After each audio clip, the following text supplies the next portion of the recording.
Okay, let's start. I see we have plenty of people already here, so let's get started. I want to do some sound design today. I'm feeling good, but I need to make some sounds. I need to just experiment with my tools, experiment with the plugins that I use, and just do some stuff and make some sounds. That's what we're gonna do today. And maybe we come up with something, that tends to happen when we do these streams. And we'll maybe go into like a little bit of a tune idea if that happens. But main idea is just to make some sounds tonight. Let's see. Can always use those. What are you talking about, Kenny? Oh, Neurobase. Yeah. Yeah, I'll see if we can make some bass patches because I definitely need to make some more bass patches. Um, One of the types of basses that I really need to make. I have like two track ideas at the moment that I've been working on, and both of them are kind of tracks which need like a sustained bass sound.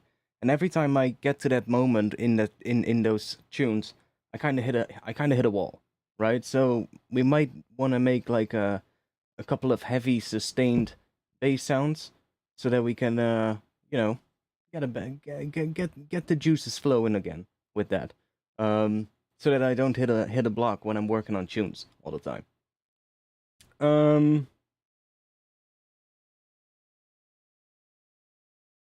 Request faceblend neurobase. I mean, yeah, that's one thing that we're then gonna do, I guess. For now, I wanna, I guess, get started with some other stuff first, and then we'll get into bass, I guess, after that. So let me see. Let's switch. I got this thing open. I'm not sure how loud it is, by the way. Let me check real quick. It's fine. Let's boost the level a little bit here in OBS. If the volume is a little bit too quiet or too loud at some point, then just tell me and I'll just turn it down again.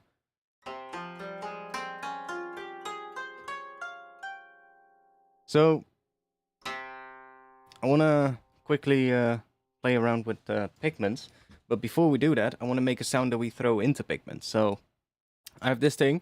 Now you can do this with I guess, you know, samples that you've just taken from like live music or something, but I just have this one, so I'm just gonna sample this right now.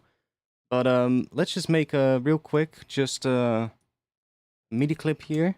Oh, by the way, I'm also working on a preset pack for Valhalla Vintage Verb, and I am almost done.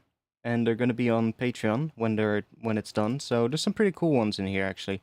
I'm doing them all with 100% mix, by the way, so that if you group them and then just do like another dry chain and then just bring the wet chain down a little bit in volume, you can just flick through the presets and it doesn't change the mix all the time. That's kind of nice.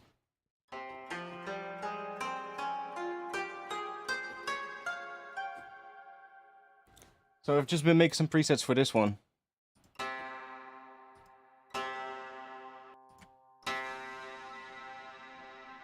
Some really long ones as well. I'm gonna make a couple of folders of them. And short ones. Like these really long ones are for like making reverb sweeps and those kind of things.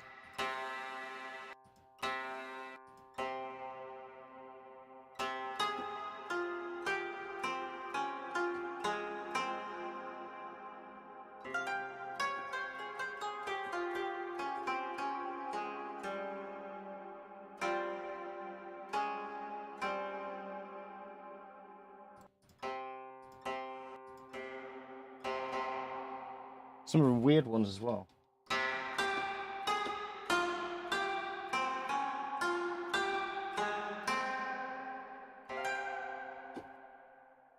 love this one. There's another one that I put in there, this one as well. It's a bit of a shorter one.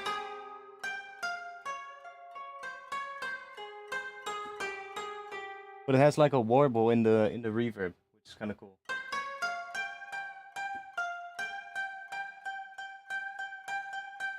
See how the reverb sort of like it has a lot of modulation on it, and it's really cool. So yeah, I've been making that, and that will be on yeah, I guess Patreon. So let me just do this real quick, and let me just grab.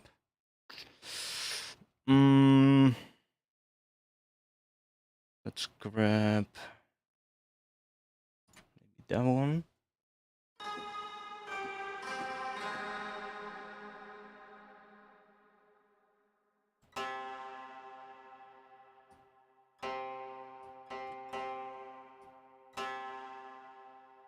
Let's make it a little louder.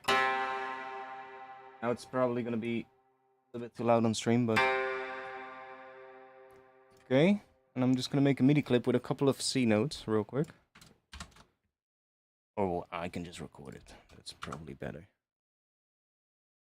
So which notes are C? We've got 1, 5, and 10. So then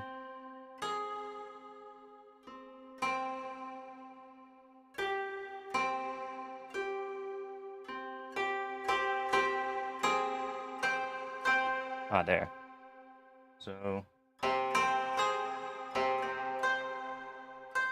E, G, and C. Okay. So then we have a couple of different C notes.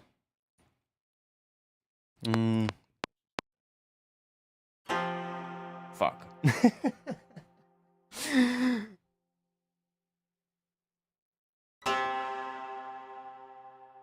Yo, Medic! Long time no see, mate.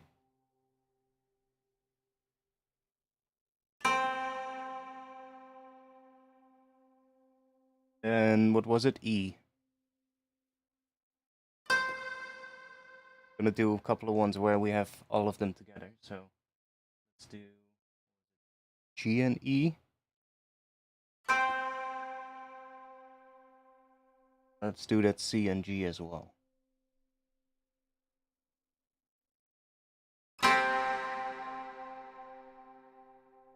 One with all of them, maybe? All three of them?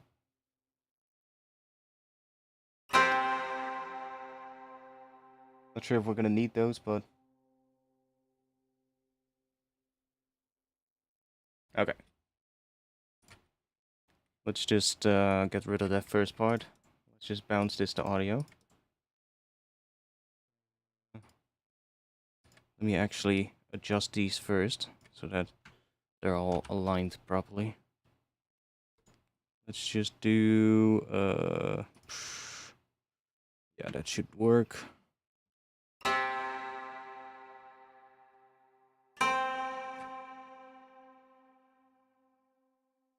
A little bit longer.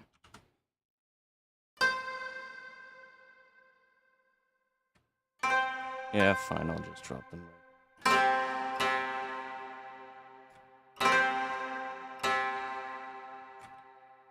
Something like that.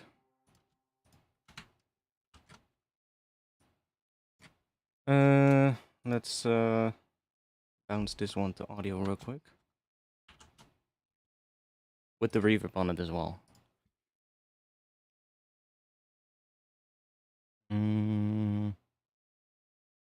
Yeah, sure.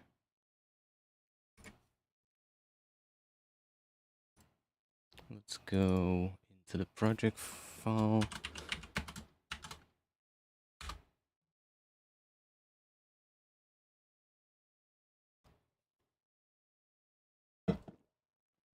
And why I'm exporting it is because I want to be able to drag it into Pigments, and if I just bounce it to, or if I just freeze and flatten it, you can't drag it in there for some reason. Yeah, well, you can fix it if you just consolidate it once and then find the old bounce that is not the one that you're using at the moment, and then it works, but just bouncing it like that does the same thing. So now we can go into Pigments, and let's do new preset, and go into the sampler. We're gonna go granular, obviously. And let's go into the current project, then we have that file. So we can just drag that in here. And I can say, let's just start with this one.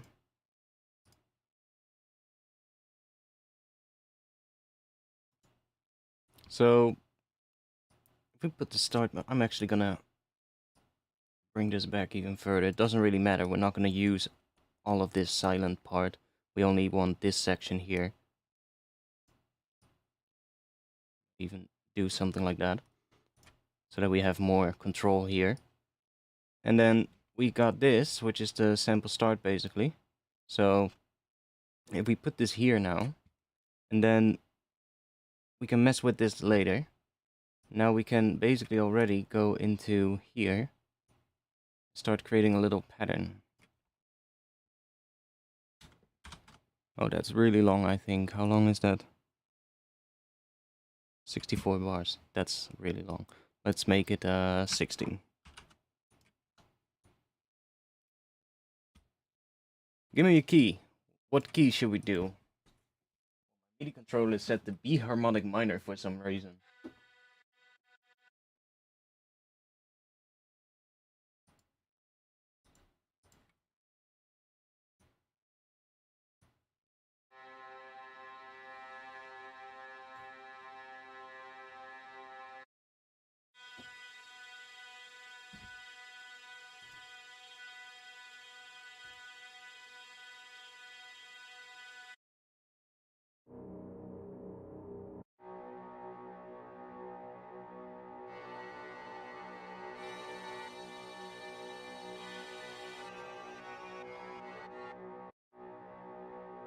Okay, let's go in here. Let's go to one of... Oh, we cannot. And then we do it like that. Let's go to that last one. Or maybe that one. It was 2 octaves.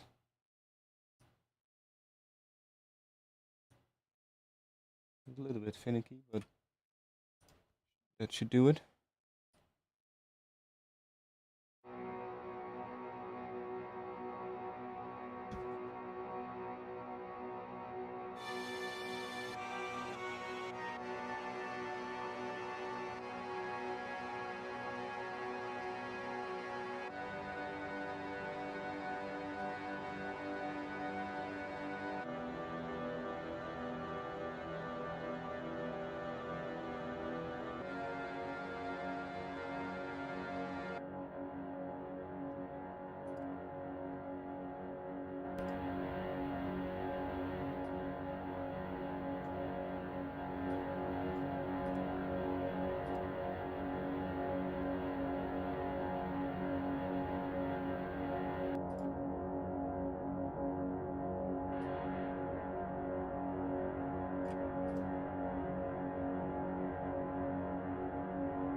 That's a little weird.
Right around here sounds best. Right around there, but you can modulate as well.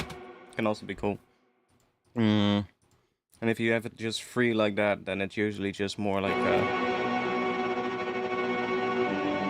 we can make it more like an actual sort of like pad. Just make sure that they overlap a little. And if you want to make them more like that, then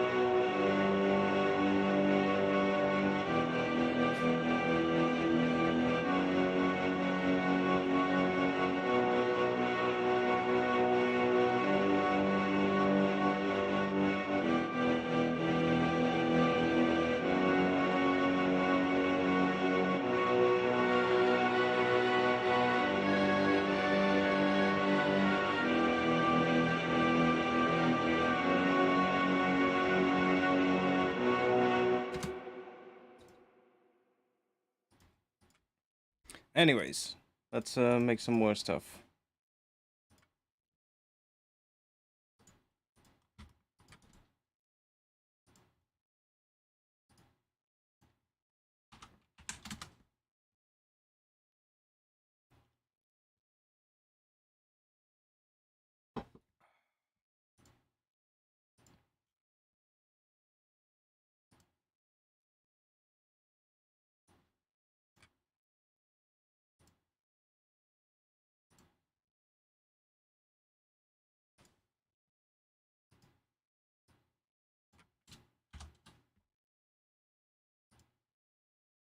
That's again pretty long, right? 16, that's fine.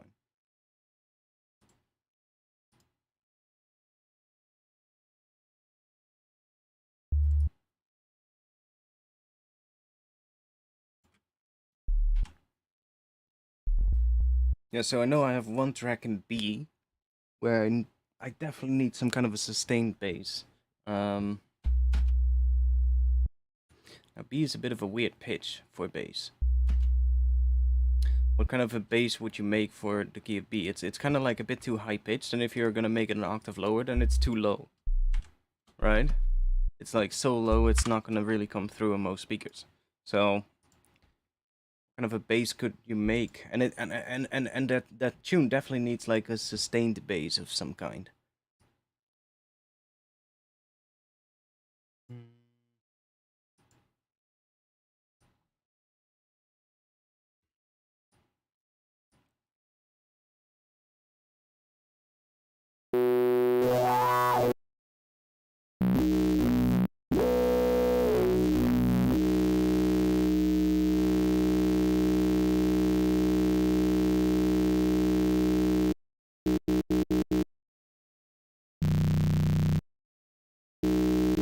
Yeah, that's the pitch, right?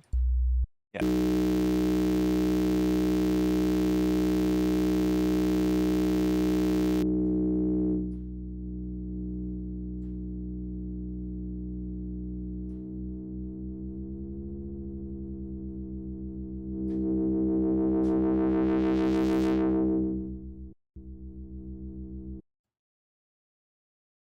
Yeah, it definitely needs some higher harmonics for it to work. Otherwise, it's not gonna work.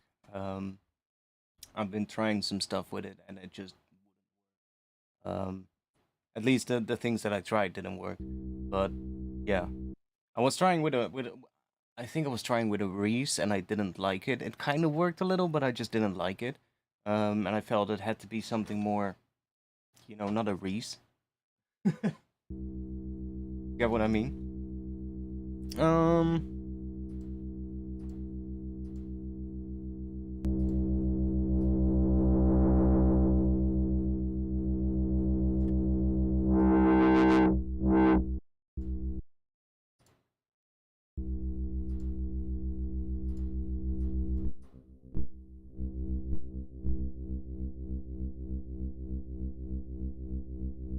okay.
See, yeah, okay.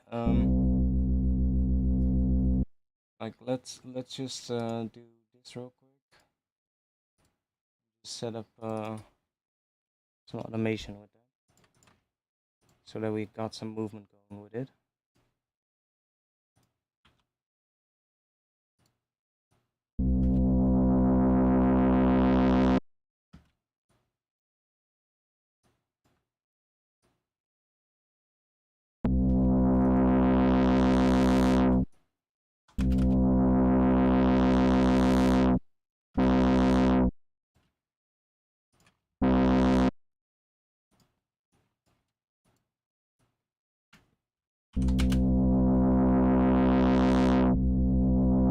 Yeah, it just wasn't the right thing for the tune, if you get what I mean.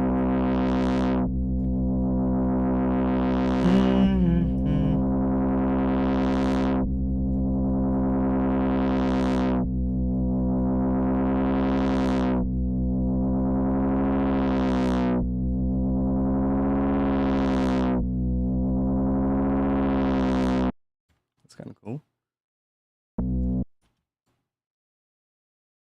Should have done it on a macro instead of doing it with the automation there.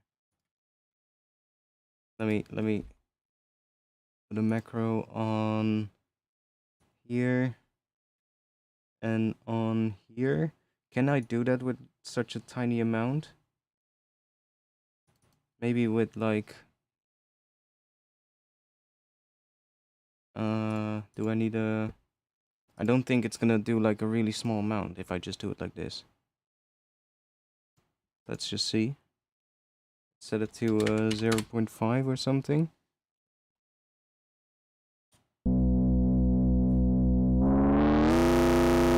See, that's already a lot. So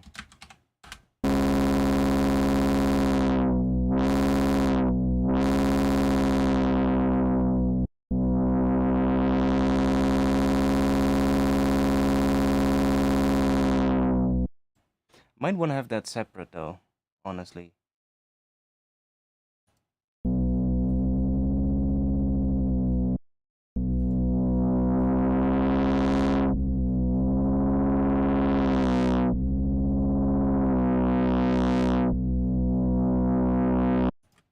Yeah, fuck it. Just oh, that's probably gonna be really that's probably also gonna be the same thing if I'm now gonna go, yes. Oh no, wait, macro one is selected, but if I go and do this, and probably a very tiny automation here is going to be a lot of change, like I said. So that won't work. Then we need to do it with a macro.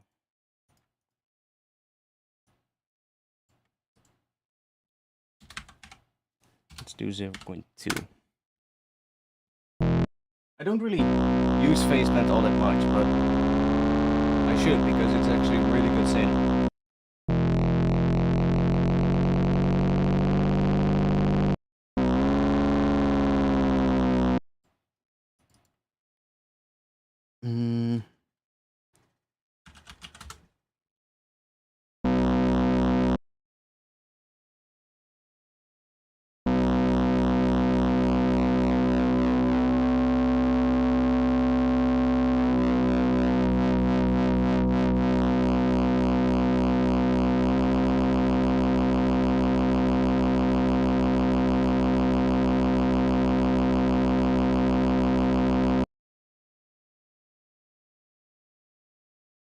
So if we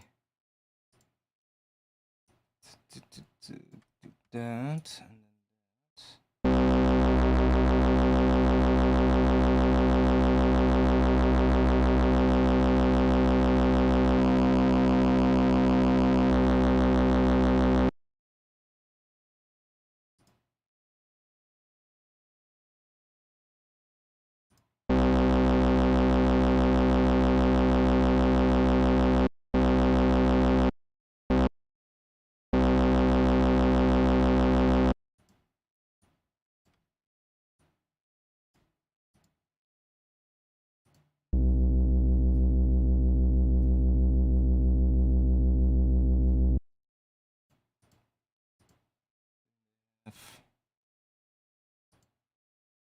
oh yeah.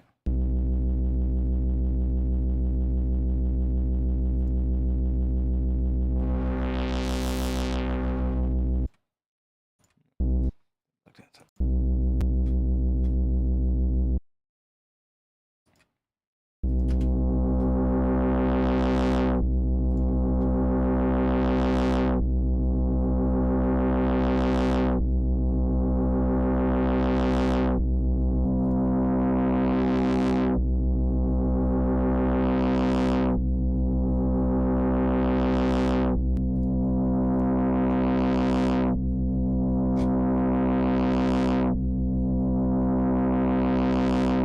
There.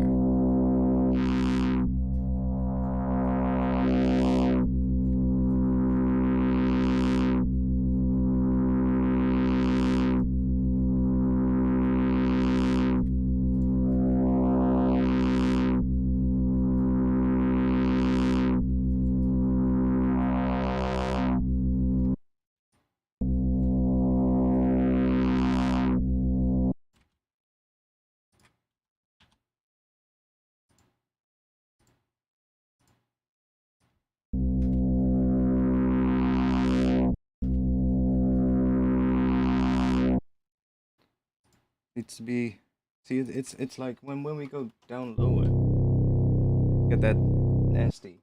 So how are we gonna make a bass in that key that works? Let's see.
Wait, let's leave that like that. Do that.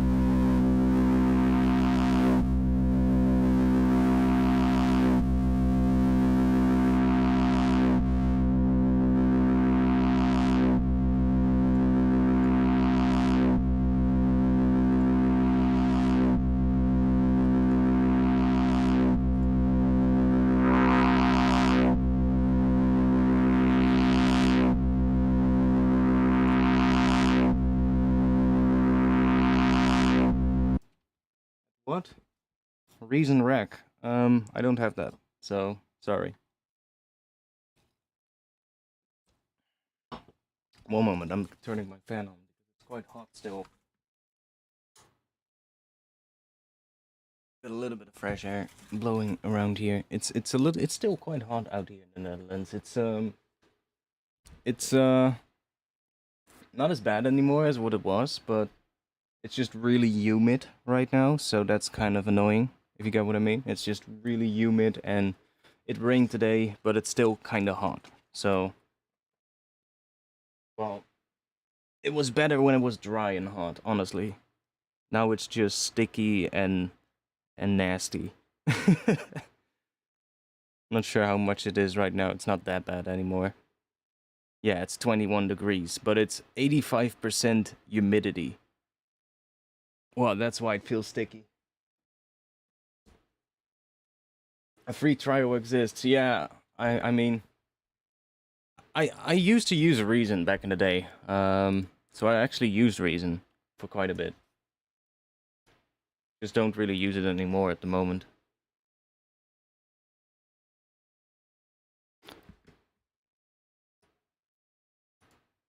Actually, let me open up. I'm gonna save this one real quick. Let me open up the project where I was talking about. It needs a bass. Where is it? Right here. Yeah, I think it's this one. And see if we can figure something out.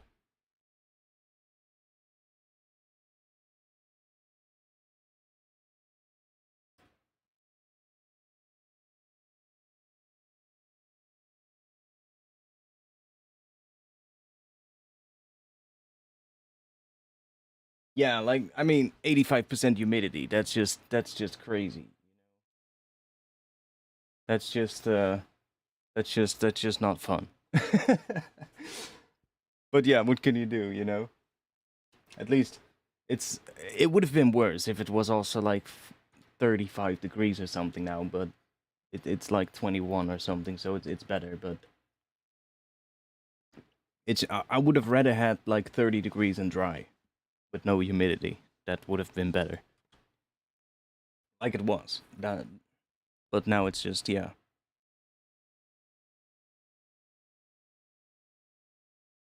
Yeah, I used to use Reason 2.5, I believe it was.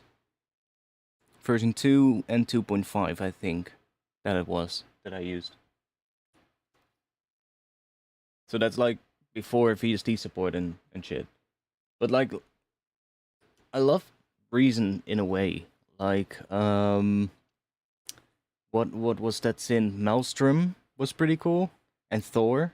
Like those two synths were really nice. Like they're a little bit outdated now, but they were definitely pretty cool back then. And that scream distortion was just so cool. I think somebody made a VST version of it sometime, but I'm not sure like if it sounds the same or something, but I still remember that scream distortion. It was so good. It was a really good sounding distortion. Like not like that much features compared to like stuff that we have now with like thermal and rift and like I guess trash as well. Like those kind of synths, those kind of distortions, you know, have just so much more features. But like Scream was just simple. It was just couple of knobs, couple of different algorithms for the distortion, and you could just choose which one you wanted, you know, and it just, you know, sounded good. So, but yeah, it didn't have VST support. That's when I switched away from Reason at that time. Like I used FL Studio, went to Cubase, went to Reason, and went back to Cubase, went back to FL Studio, and then went to Ableton. Yeah, and NXT was pretty nice. Dr. Rex was pretty handy, but I didn't really use it a lot. What was that other thing called? Kong? Or something? Wasn't it Kong? That drum thing? It's been a while, man, since I've used Reason. But yeah, I have this thing here. I kind of started with what I was just doing as well. So I have this pad. Let me actually save this under a new version name before we do anything. That might be smart. Just give it a version 2. Because then I can also get rid of some of this. Like this one is just a copy of that other one. Kong was the drum synth. Yeah, I remember it.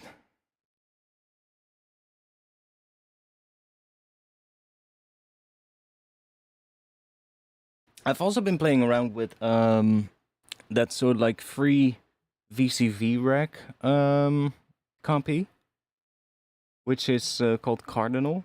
It's pretty nice as well. Like it's great for just making weird sounds, I find.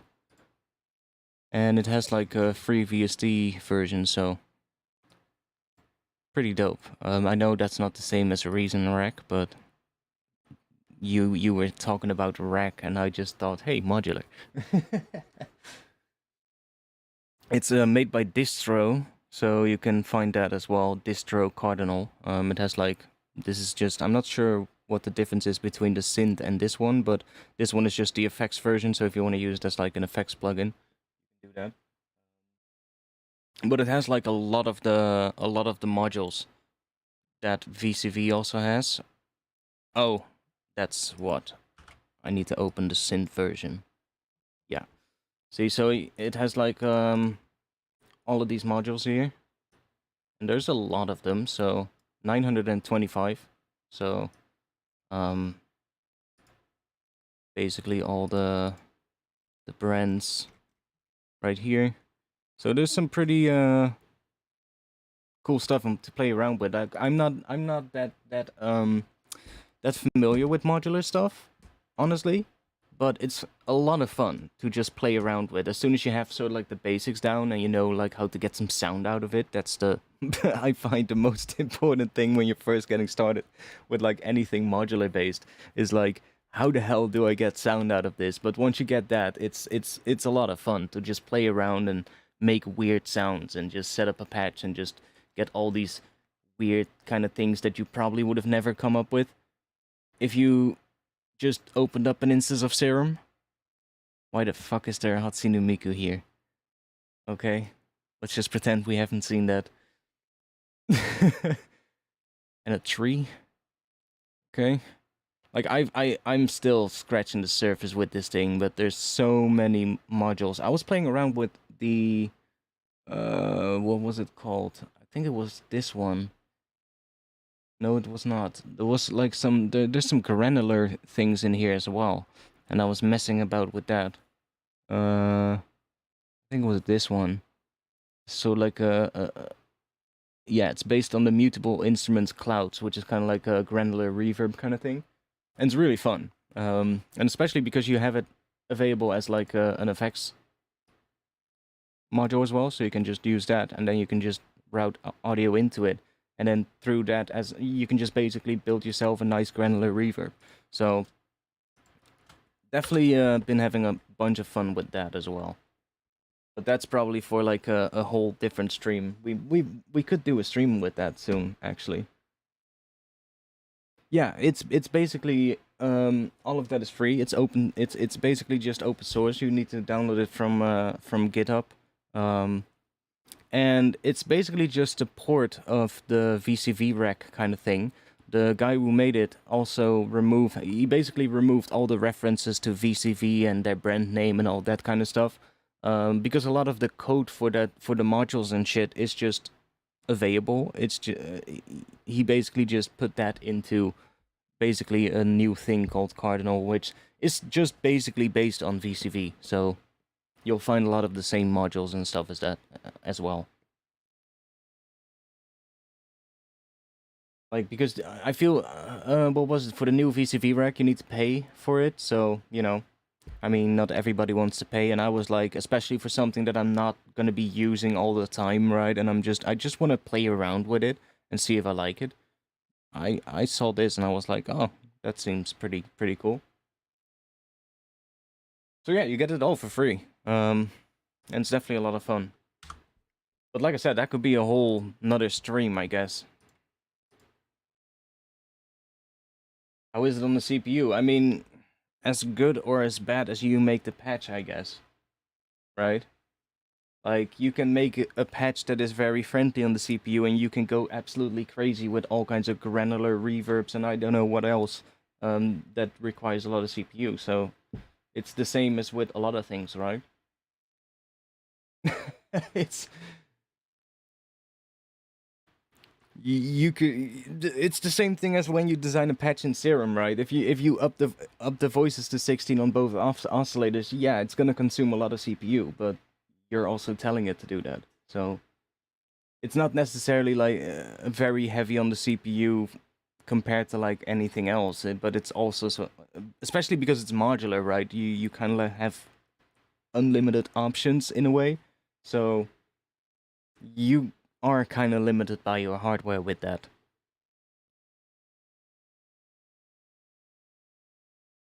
But like a simple patch will just be pretty light on your CPU, I assume. I haven't played around with it that much yet and actually used it in projects, but I don't think it's that heavy. Yeah. No shit, Stan. No shit. But what if he's swimming exactly on the equator? What then?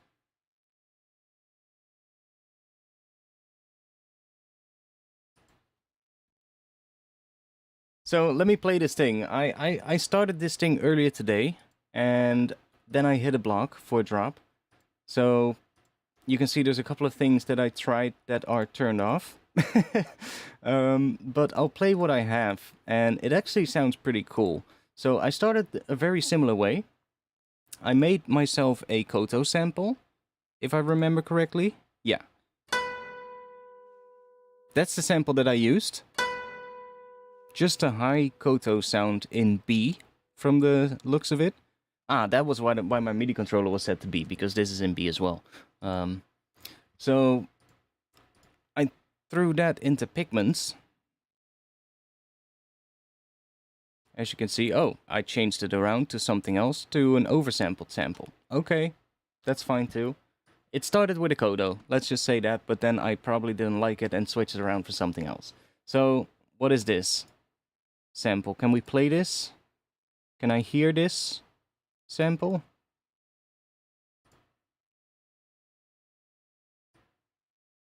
Imported? It's not there. Okay. Then I don't know what it exactly sounds like by itself. Is there a play button here where I can just preview the sound? That would be really nice. There probably is. But I just don't see it.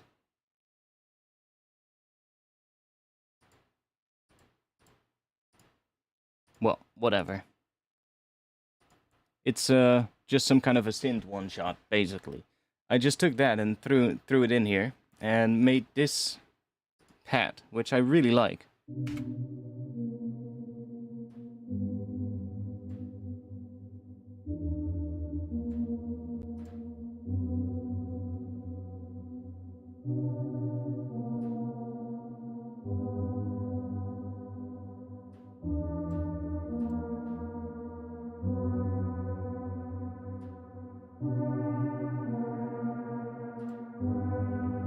So I was building a little bit of an intro with that.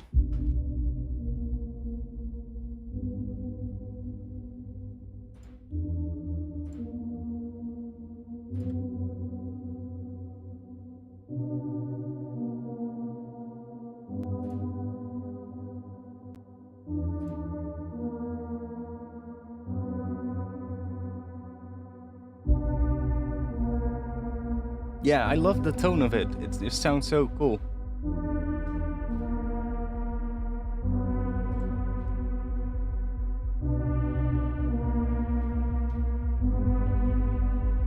I had this Omnisphere thing as well. Let me turn it on because it sounds pretty cool as well.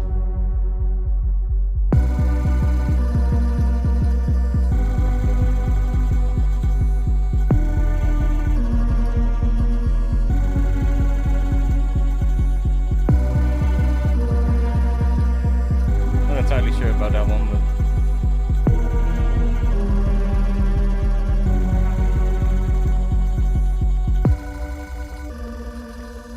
I do like that here. Maybe different notes.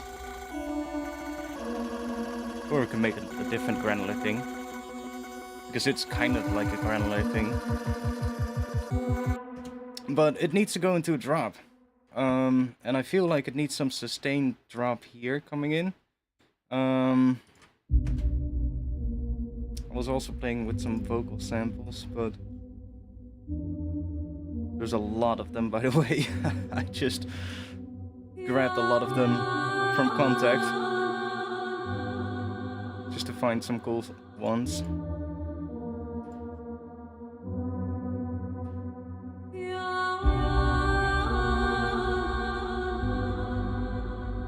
That kind of works, so I use that.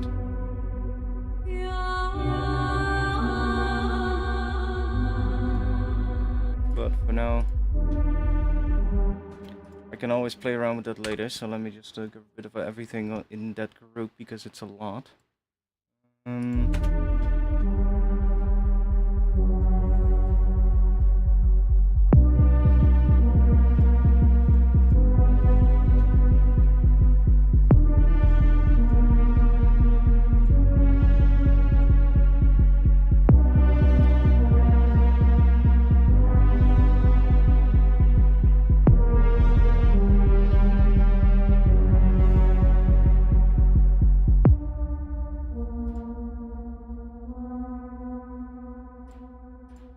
What do we have here?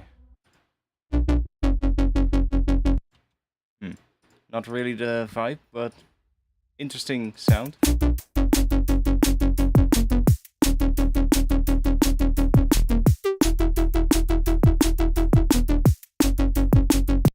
Interesting bass for a sound, so could maybe work, but it's a weird vibe.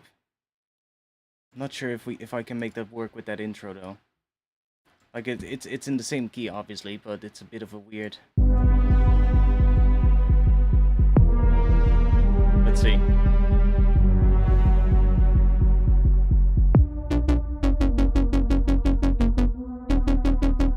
I think it's different chords as well. Yeah. Yeah, it's different chords as well, so that's not gonna work.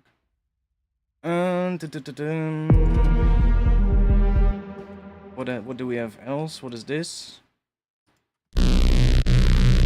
Ah, that's the Reese I tried out, I guess. Yeah, that didn't work at all. Was that including this one? Oh, that's a different one.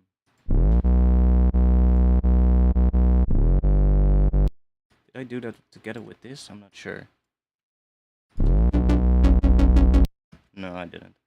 Well, anyhow, all three of those don't work. So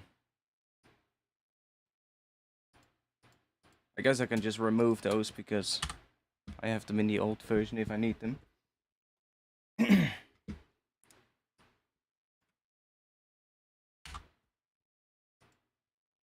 So yeah, let's think.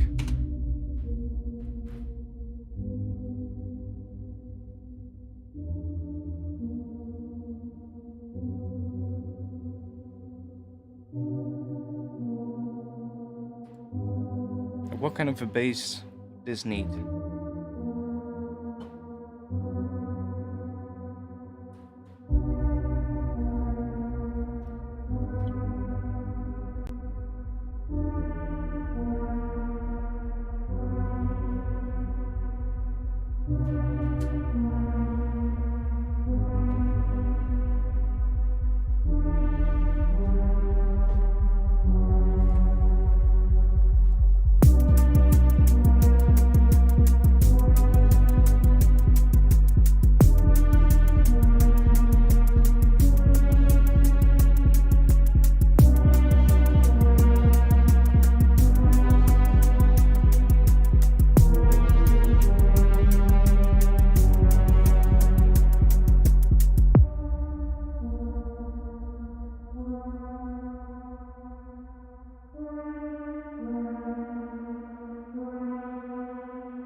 My bad, I noticed that the mic was muted. I was explaining a whole thing. Sorry. I was explaining about this thing. It kind of sounds like the patch in here.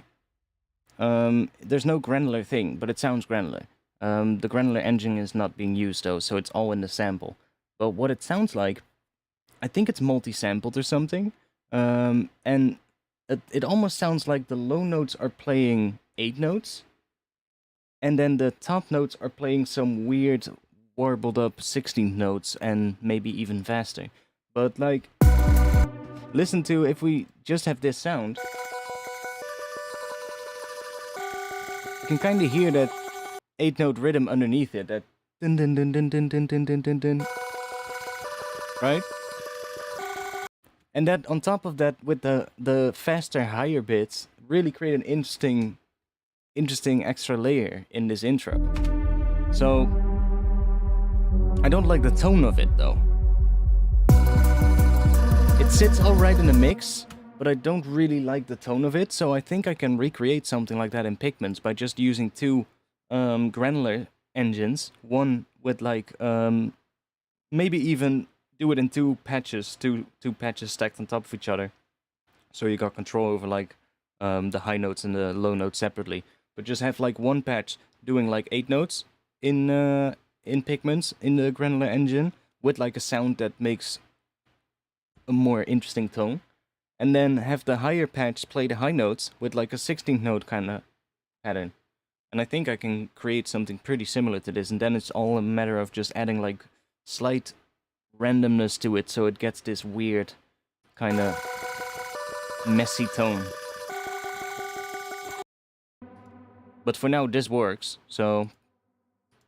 And I'm hearing something at the end there, so what I think could work really well is if this sound at the end here really takes on like an 8-note kind of thing. So this is 2 beats. So we could have exactly 4 8 notes here. So what if we have this section here, and then this section we want to have basically dun dun dun dun, and then go into a drop. So just like everything cut out except for maybe this sound. Not sure if this is the right, like I said, I don't like the tone, but sort of like something like that. So if we just quickly add if we quickly add an LFO tool here and just set this to be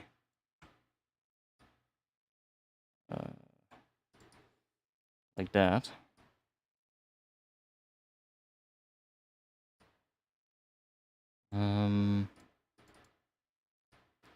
God damn it.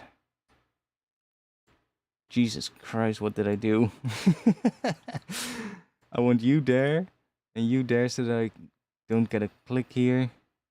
I could also use the smoothing, by the way, but whatever. So if we just have something like this here, and then set that to 8 notes, and then automate this, or we could just turn this off and then turn it on right in that gap.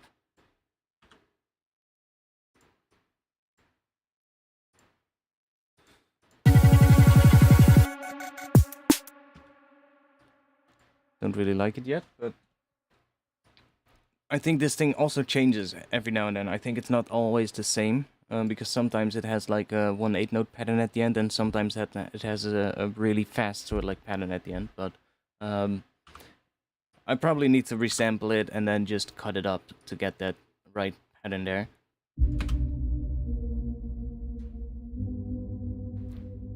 But then the drop can be more rhythmic, I think.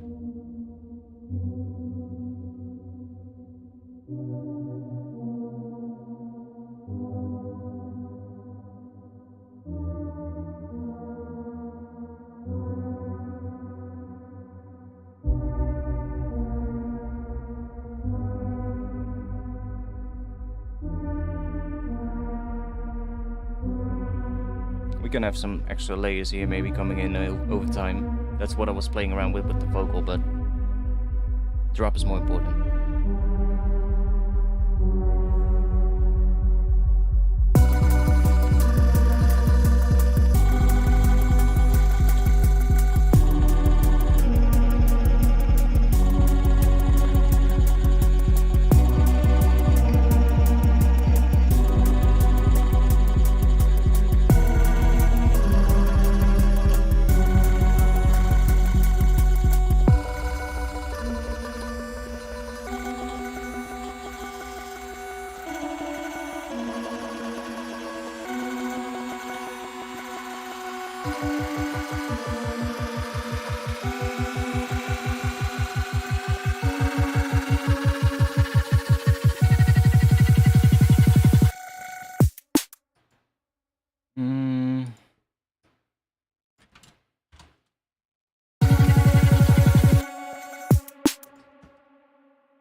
That's a different thing than what I was thinking of, but that could work as well.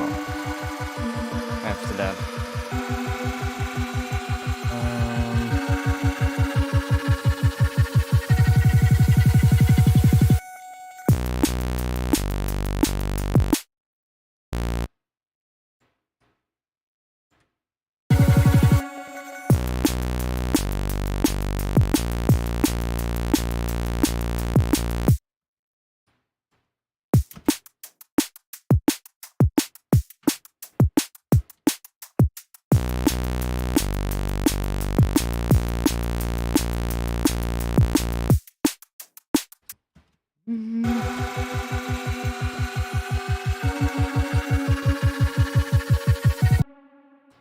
What happens if we take this rhythmic thing just to check it out real quick and have that under some drum and bass drums? What do we get?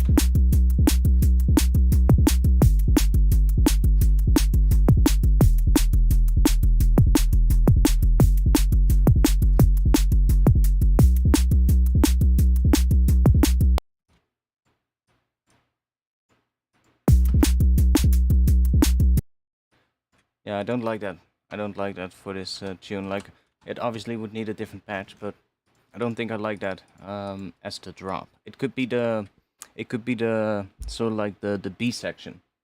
That could be good for the B section. Then we can bring that rhythmic thing back with like a different patch and use it sort of like as the sub bass underneath the whatever the B section is gonna be. Which probably, especially because this intro is so cinematic, is probably gonna have this on top as well. So it might even just be like how it sounds here, but then without this, probably. See, something like that could already be like something in the B section, so then the A section would need something else.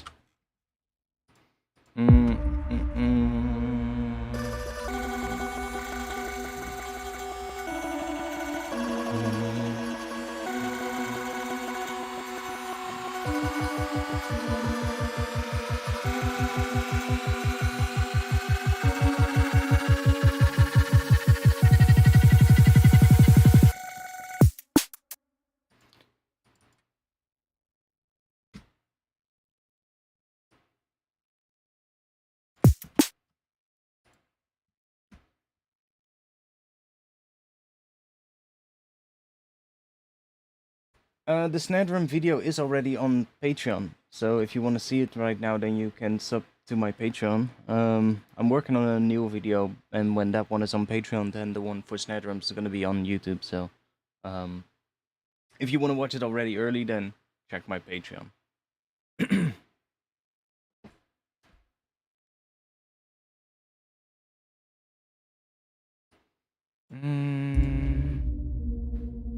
I really need to sort of like think. Otherwise, I just start doing random shit.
Sorry, mic was muted. Like, we are going to switch it up in terms of the bass line here. So the bass line is going to sort of like do a different pattern as what we're doing in the intro.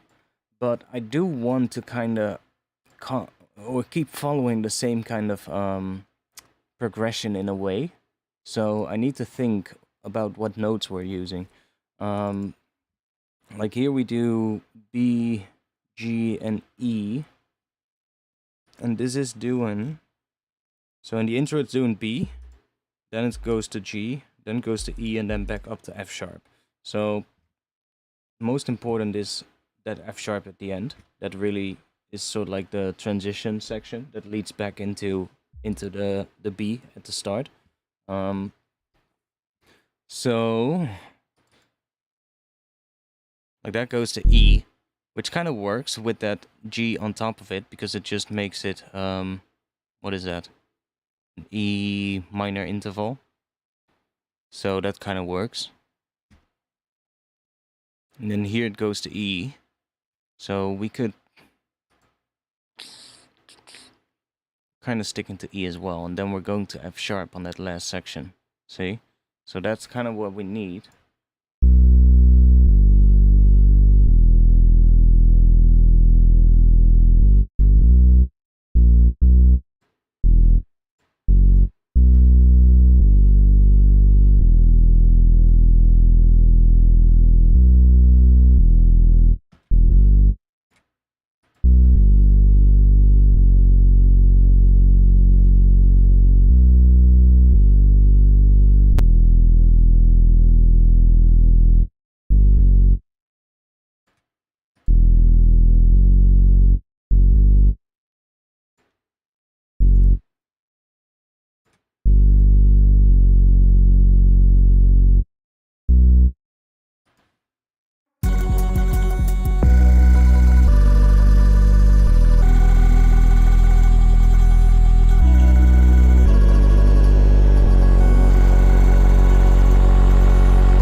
Bit much, but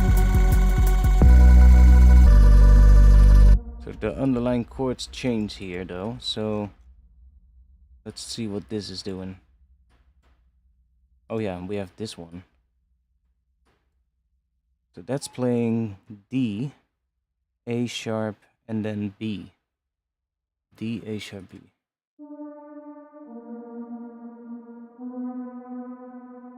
Like, I have a feeling that that kind of needs to come back in the high notes on top of the bass in the drop.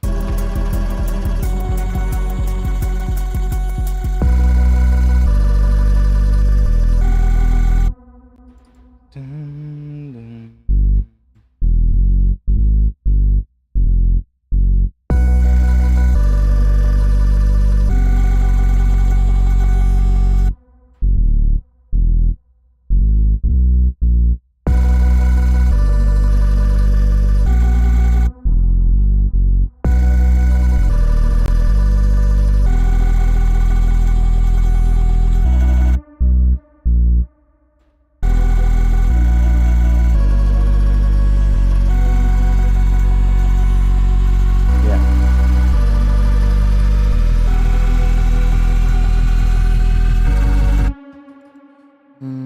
Let's move that one there.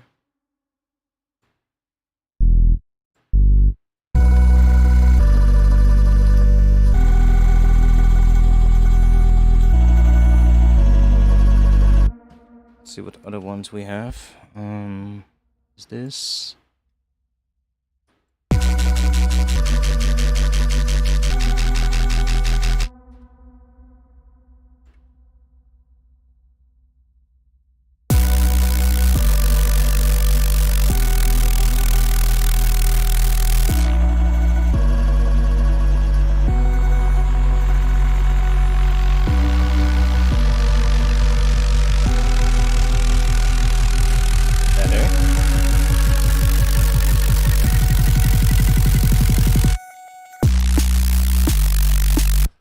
Not better, but there's it works in the build.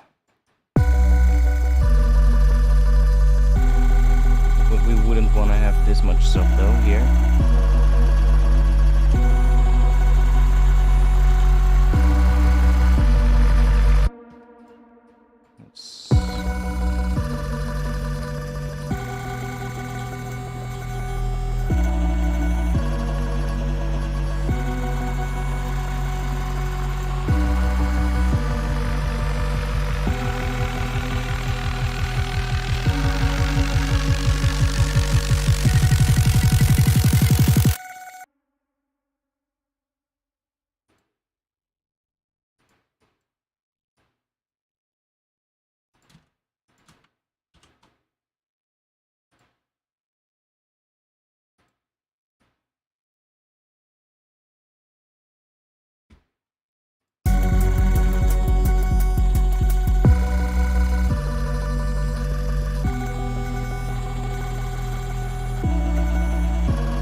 better, better, better.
Yo, fresh production, welcome. Yeah, I'm trying to make if any of you have suggestions, by the way, for making sustained basses, then definitely drop them in the chat. But I'm trying to make a sustained bass for this because I feel like that's what we need. I'll play the intro real quick just to sort of like rethink again. One moment. Just hear the vibe again, but like it can be a sustained bass that we then make a little bit more rhythmic, but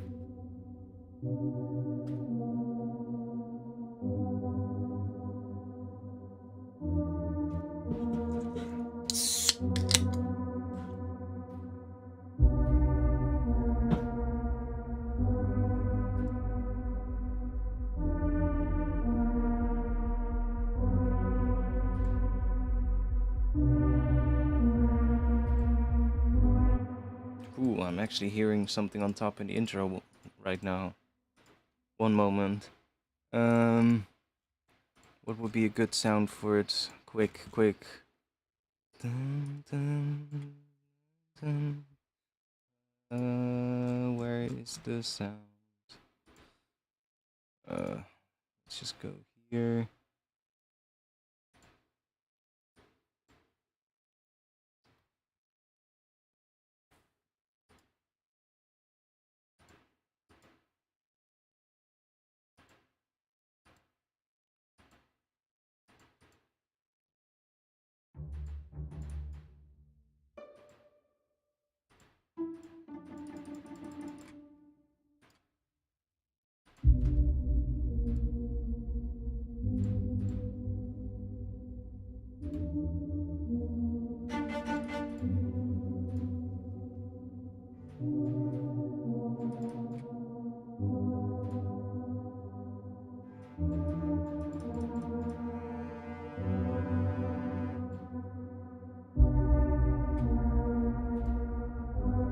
I think I lost it.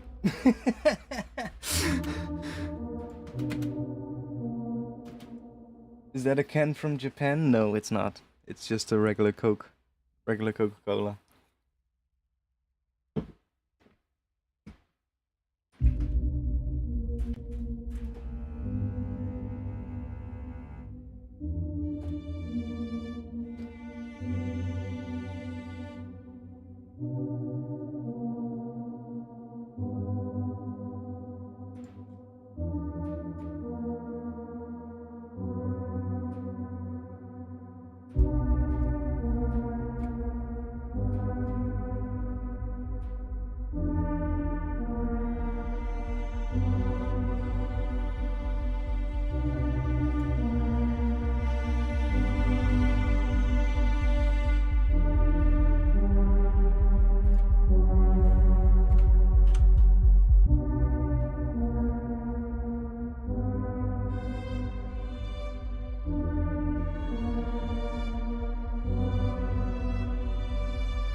that pattern is kind of what keeps coming back for me. So if that continues here.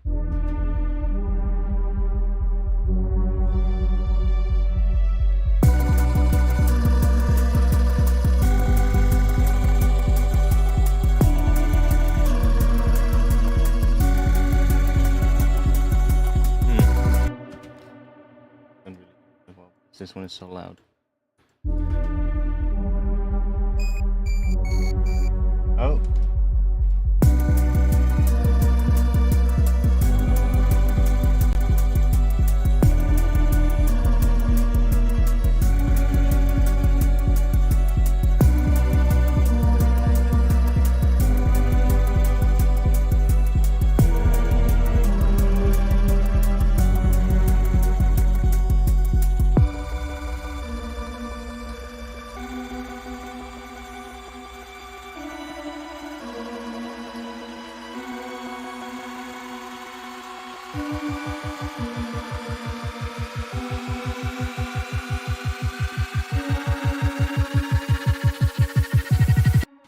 Yeah, I'm thinking about what.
It's actually pretty cool. I quite like that. So like something like that.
Okay, that's an automation there that has been recorded. Yeah. Let me just put it right here for now, so we can just hear it.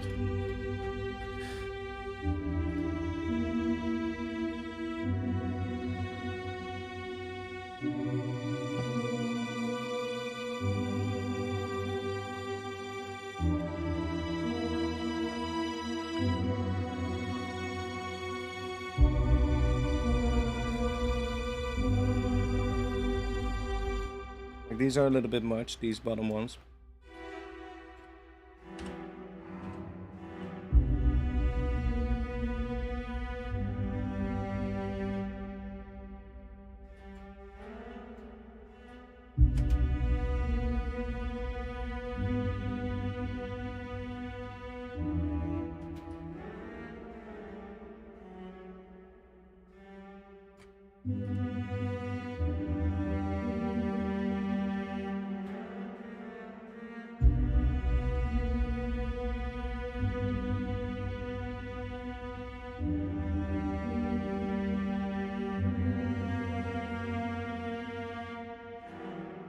See, that I can do that because when this B note here is the root in the first half, and then in the second half this drops down to G. So then it becomes the major third. So I can just extend that, and we still get the same vibe going.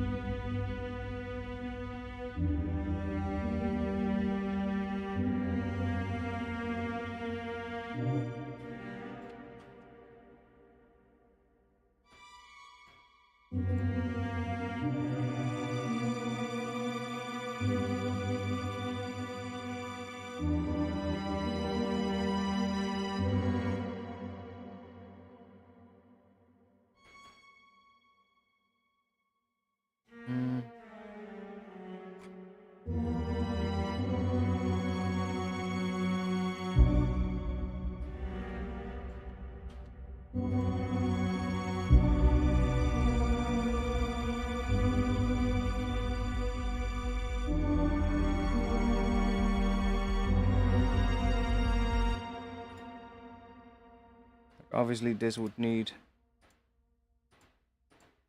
some movement, but if I just, I don't know, just do some movement like this.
Like these velocities don't do anything right now because it's the mod pool controlling the velocity, so just move them all up so the colors are the same and they're all nicely visible.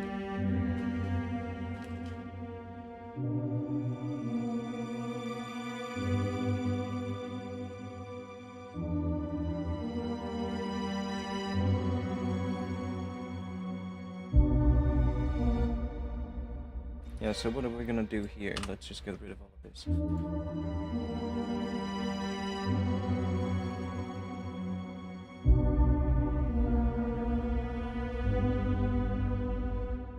So we have B.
I save now.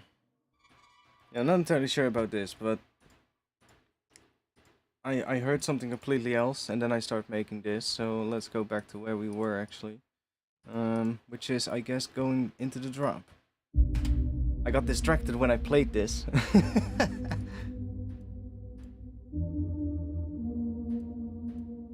Let's turn that one back on.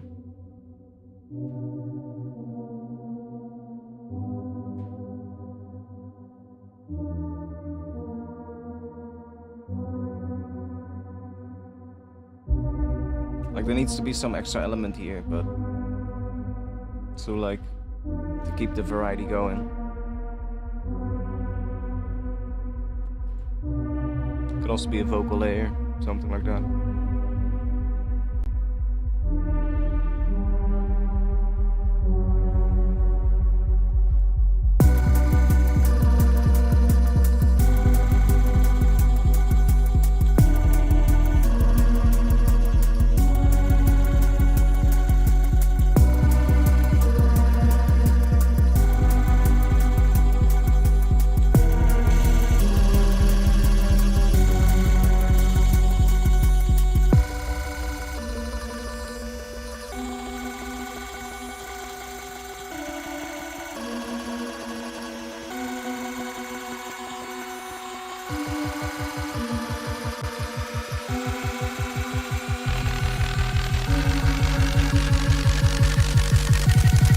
With the sidechain.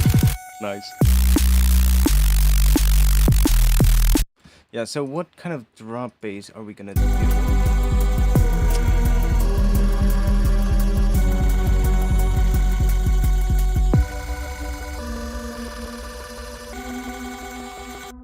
Let me listen real quick without this one. What? Get that. Maybe I got a different idea.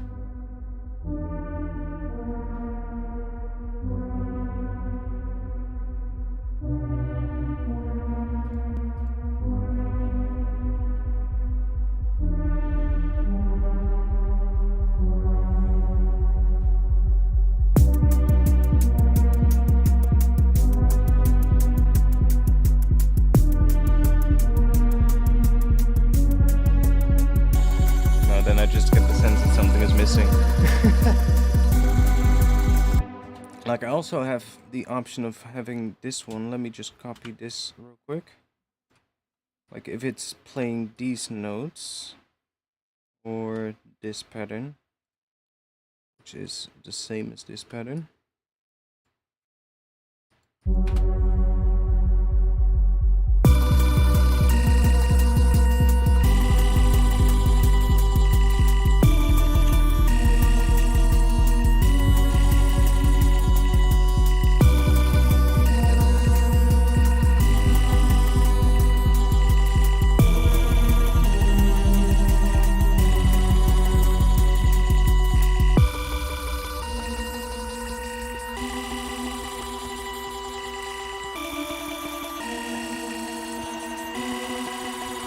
That's the other option.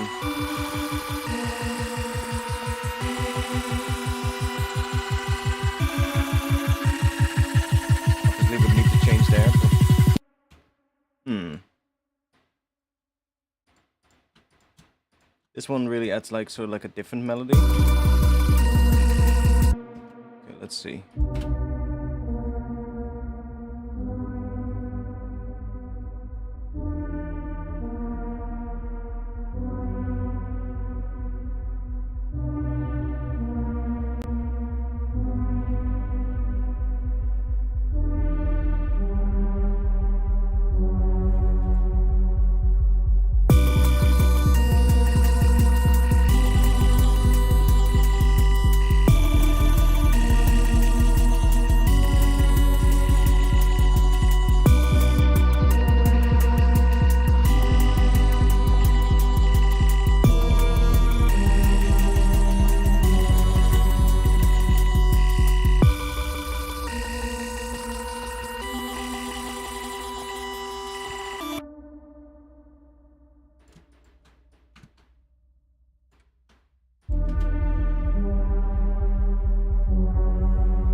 Which one is better?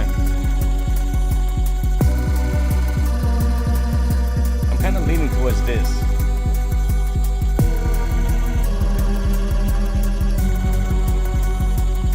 This one, yeah. At the same time. Just adds a different sort of like counter melody thing. Which I think has to come back in the drop then as well, because I'm introducing it, right? So...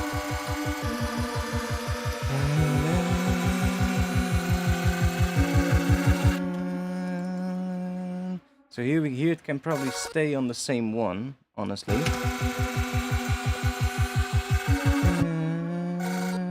So just these.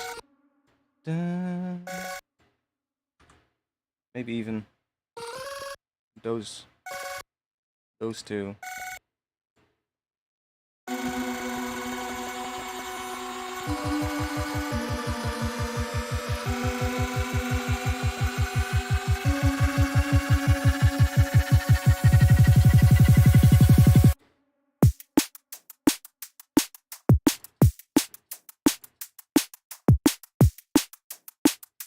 So I'm thinking add a master effect in those tracks just before the drop. What do you mean? Like a big reverb swell, yeah, something like that. But like I'm more thinking about what the drop is gonna do. Like the drums are not important at the moment, they're just temporary. So I might as well just do this, so we can focus on the bass.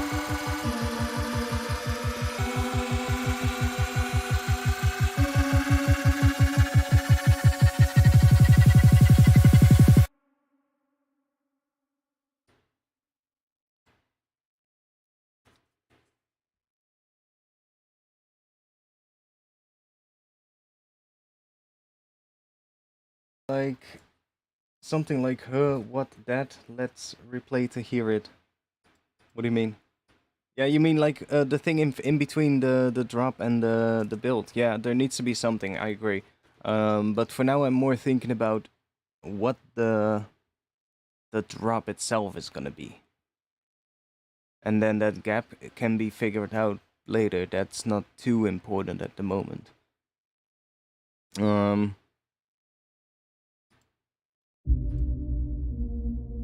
So if you have ideas for that, that's also great. Like, I feel like this, that thing that this one introduces, I almost feel like that sort of like needs to continue in the drop then as a, maybe like maybe the bass notes can play this, and then the top notes need to play that, or something, in the bass.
God damn it, why do I forget to unmute the mic every time? I'm working on my speakers, so I forget to unmute my mic. But I was saying, like, what I'm hearing, like, I'm mostly listening to the pitches at the moment, and the harmony that they create. But I think if we just have these low notes played by sort of like a different patch than the high notes. And then, yeah, the high note could be a Reese. Could be a Reese, high-passed Reese. Like maybe one that is up a few octaves as well, so you get like a fast modulation. And then the low note needs to be more of like just like a nice sub with maybe some noise. Or maybe the noise can be a third layer, I don't know, something like that, but...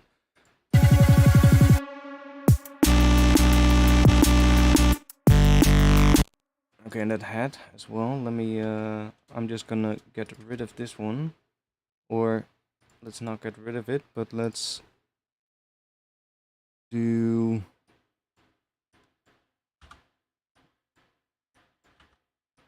this.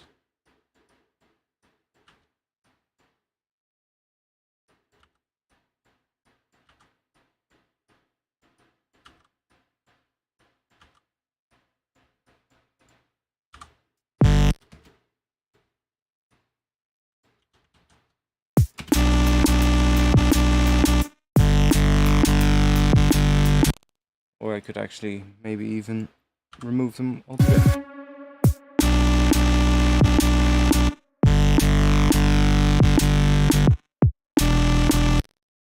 No, we do need some hats. Let me just...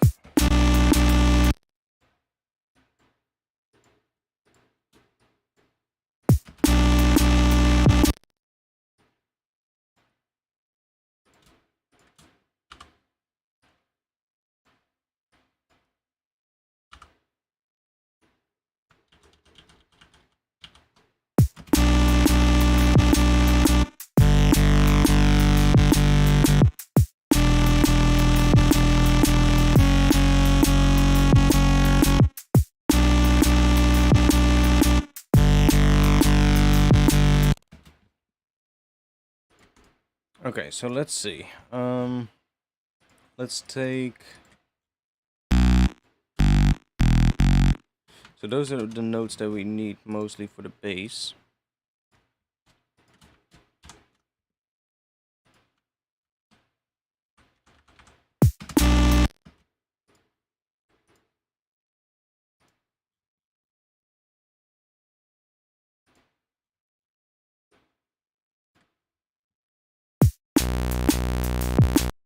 So let's just make the sub first.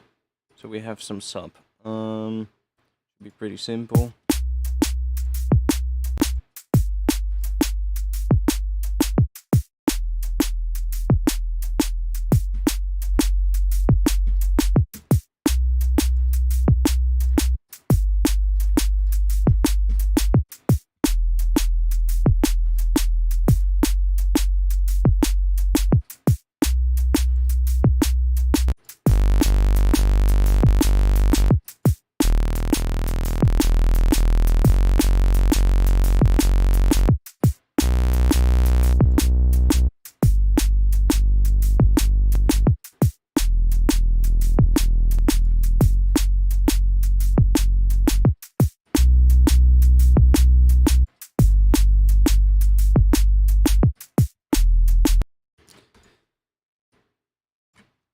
So yeah, I'm thinking a Reese, but then let's just bring that up, maybe 2 octaves.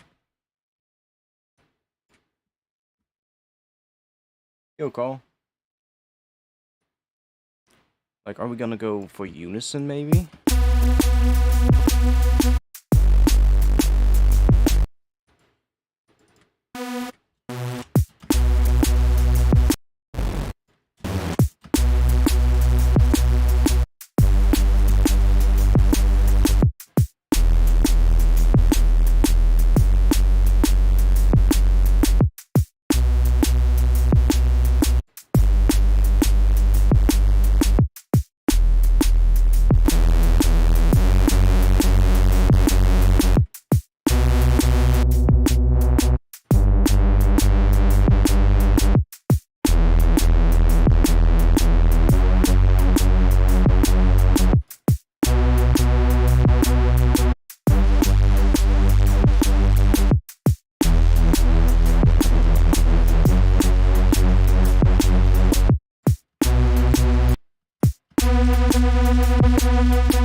I mean, they're playing the same pitches, so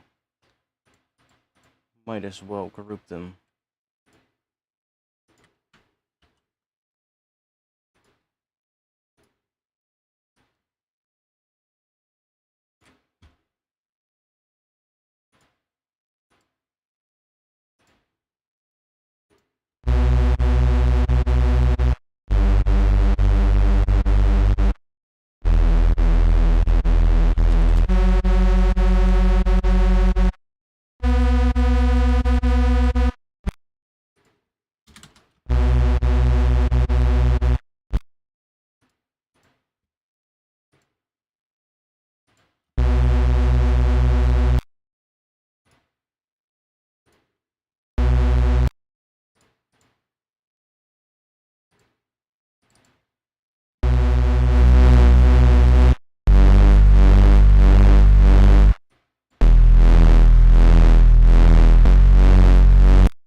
Yeah, this serum skin is pretty nice.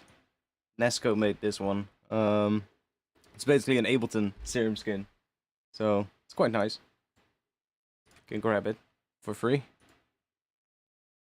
I think it was free. I could be wrong, but I think it was free.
Ooh, that's sick. And that is also that harmonic minor feel, because that's that D to A sharp, so maybe we can utilize that in a way. That's kind of the same, that is what makes that skill sound that way. It's that one semitone down from the root.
That pattern is kind of cool.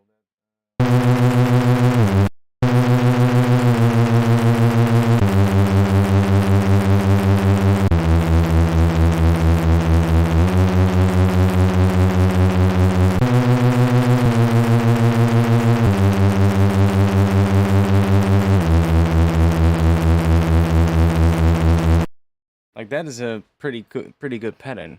Does that work in here? I think it does.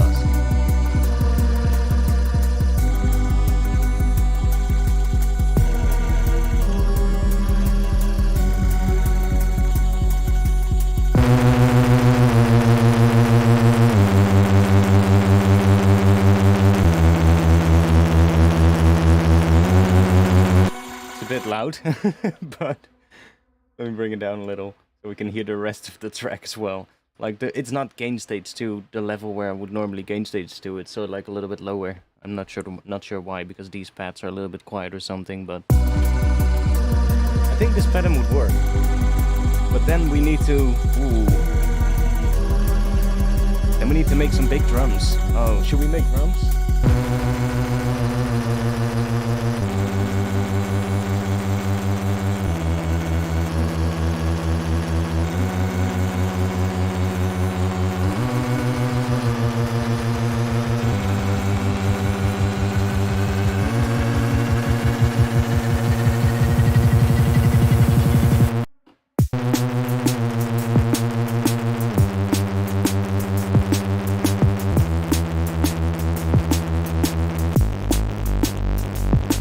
And maybe go down to a lower one somewhere. Yeah, I think that would work. Let's just put that pattern in here, because that kind of worked.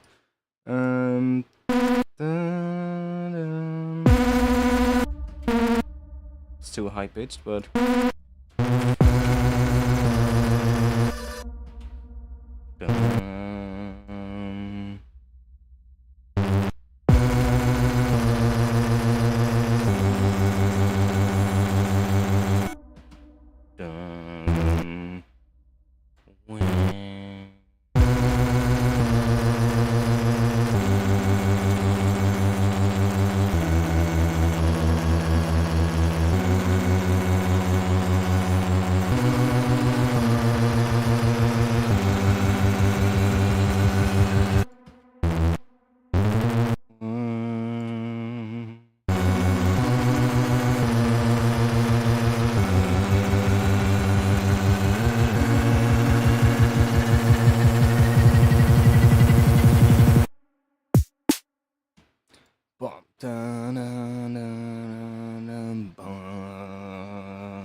yeah, I'm hearing it.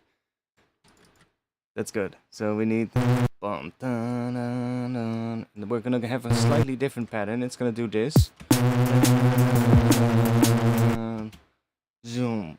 Bum. So at the end here we need to have some kind of a pitch bend down. So let me just quickly whack that up to 24 and do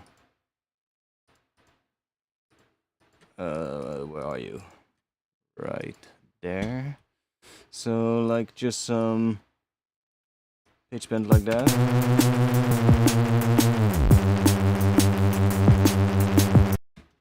Zoom.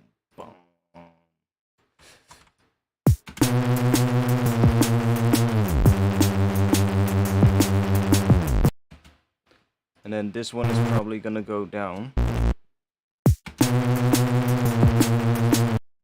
And it's going to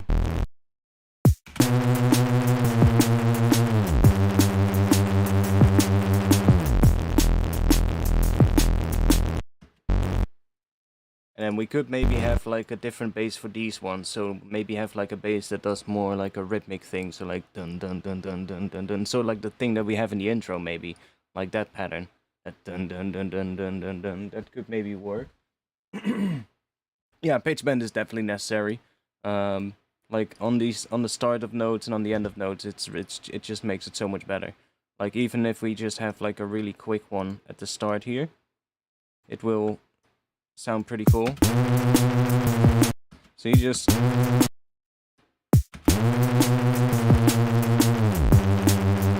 then maybe here.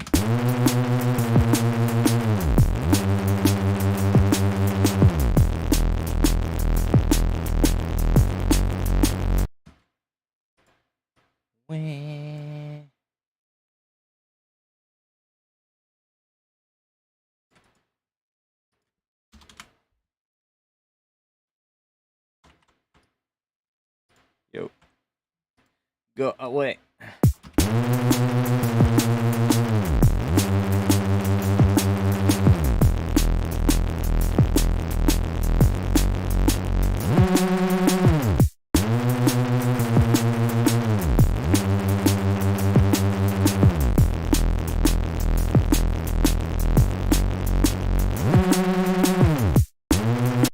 Like that last one is pretty cool. That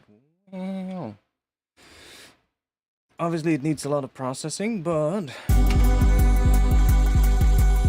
that is, I think that is the sort of like the pattern that the bass needs to follow in the drop, but then just really worked on a lot. But we also need some really big drums for that to work. So I'm tempted to make some drums first, so that I know how it sounds with heavier drums, because we need a lot more drums for that. Like this is way too... Like that's not gonna work, it's too sweet. Right? We need a lot more...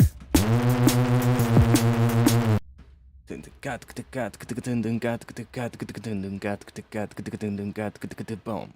You know, something like that. Like a lot more rolling kind of things in it. Ghost snares and all that kind of shit. Which we could also use in the intro a little, but then maybe like filtered and shit, so that could make the intro a bit more interesting as well. Bring the pace up in the intro.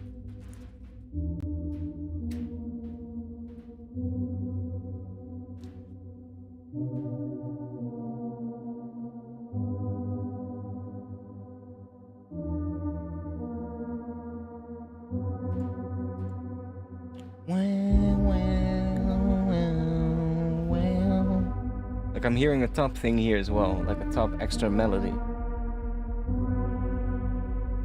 Probably a vocal. Like that's why I was playing around with the let me save actually. That's why I was playing around with the vocals in the other version.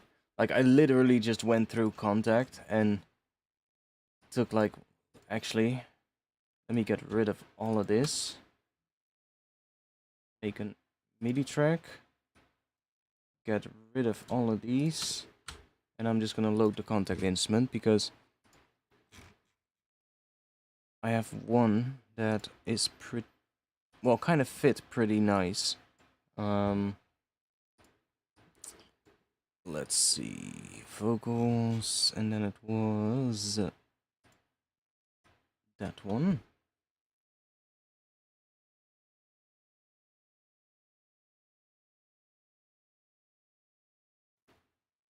Yeah. I know. You can do it.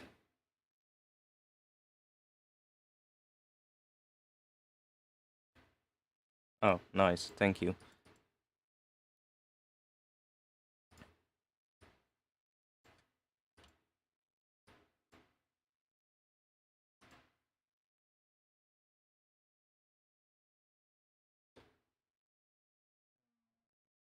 Shall we?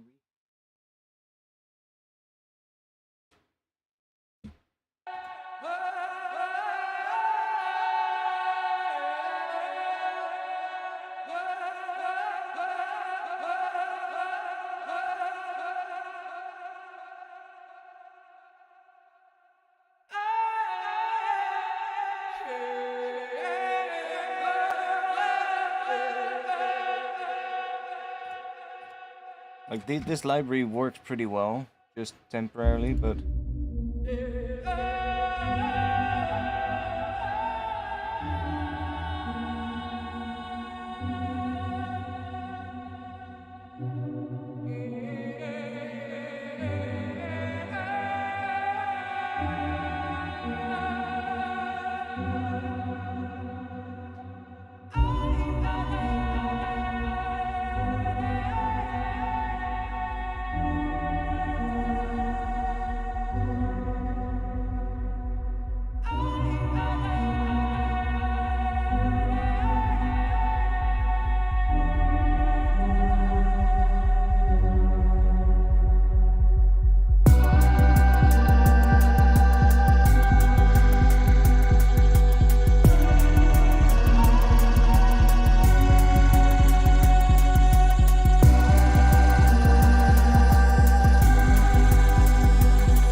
What happened there?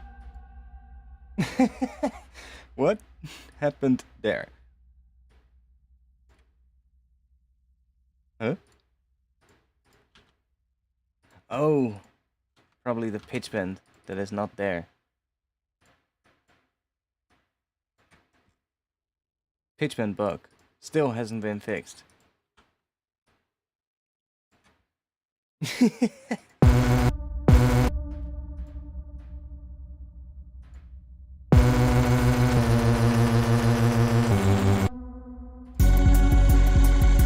This would need to be filtered as well, by the way, in this section. We probably would want to have something like this here. There we get.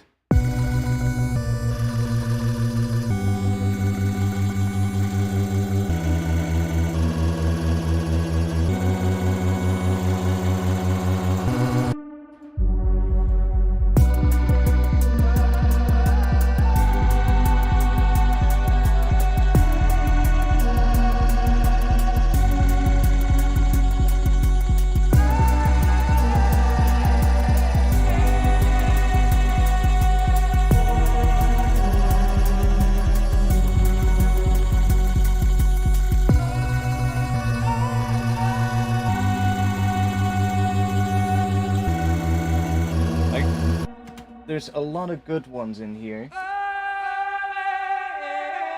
It's literally just finding one that fits really well and then just chopping up like the end of it so you can kind of extend it in the build, for instance.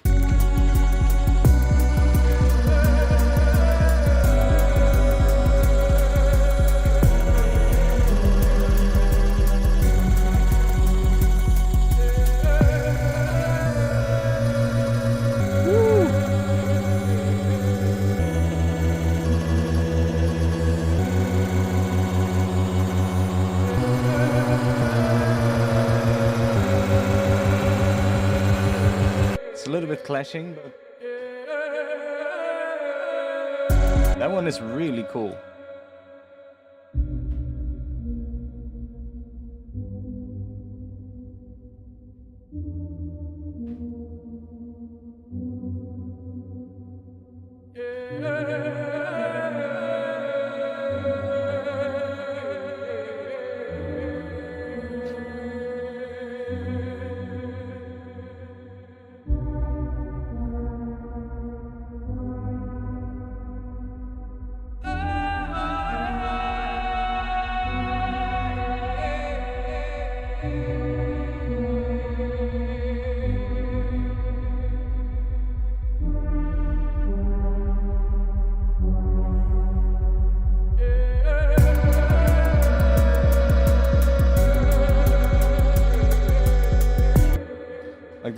Like that actually works pretty well. Maybe not entirely with this one, but like right here.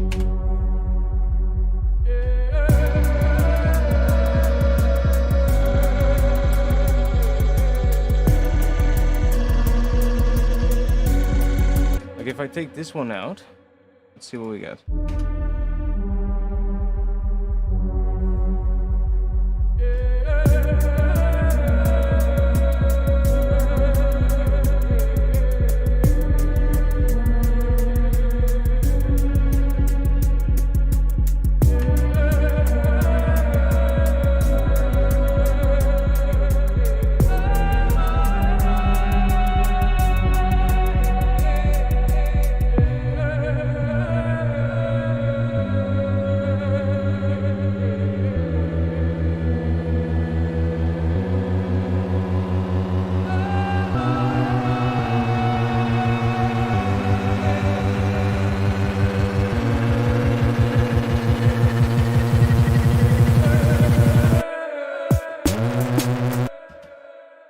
Kind of works pretty well.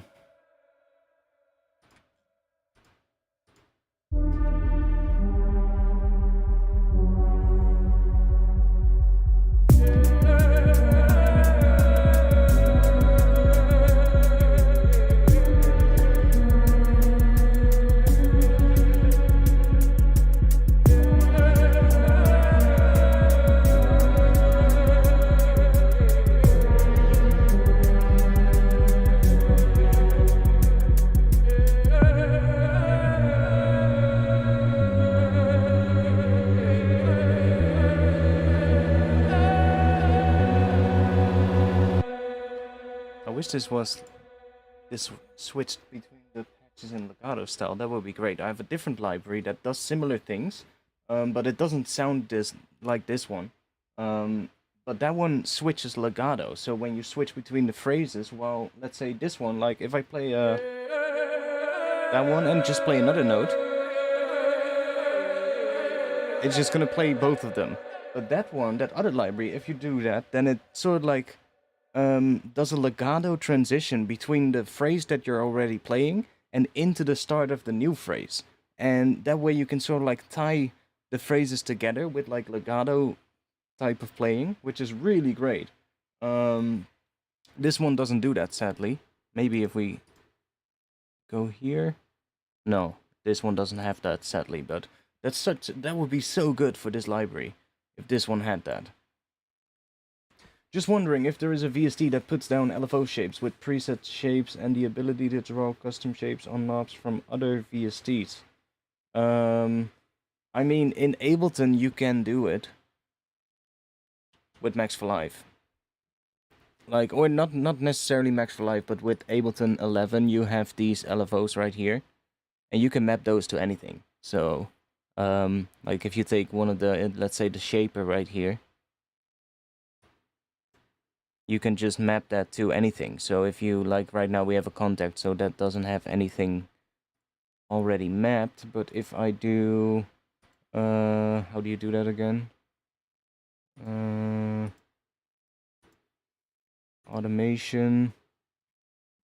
Like if phrase speed is set to 1, to this one. So if I do configure and then speed, then that appears right here, and I can just do this, and now that is moving. See? So you can do it with Ableton pretty easily with the devices that are these. These were Max. These are actually Max devices, but they are now sort of like included in Ableton. And you've got like the envelope follower, LFO, shaper, and another one, which I'm not entirely sure what that one is. And here you can just make your own shape. So you could use this one in a way, and it works pretty well.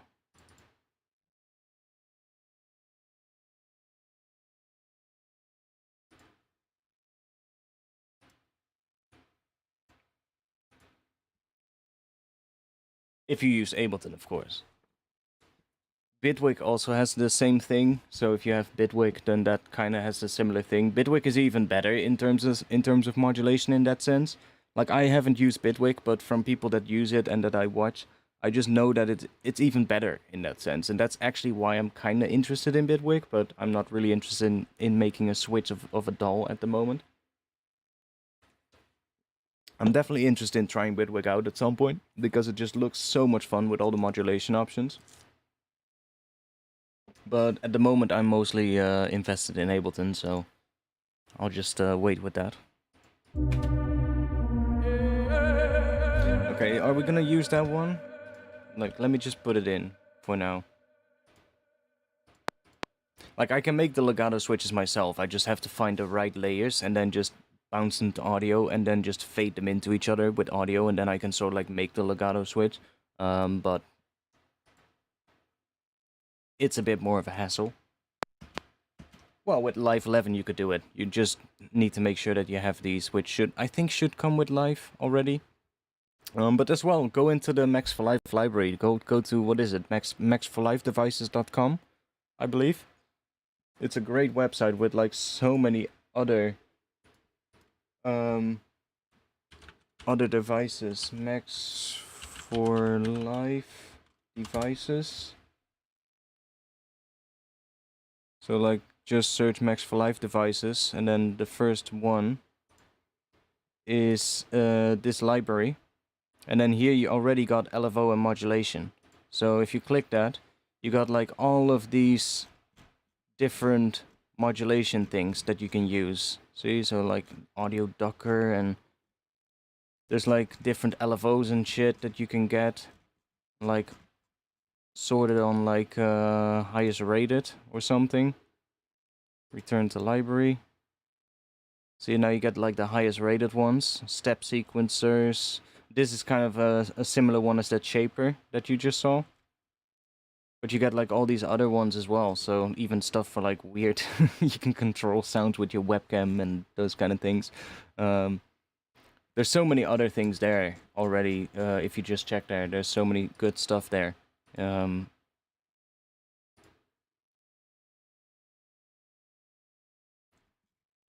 Like, some stuff might be obsolete at this point though, because there's like, you know, there's been new devices in Live 11 that's been included, but there's still a lot of good stuff in here.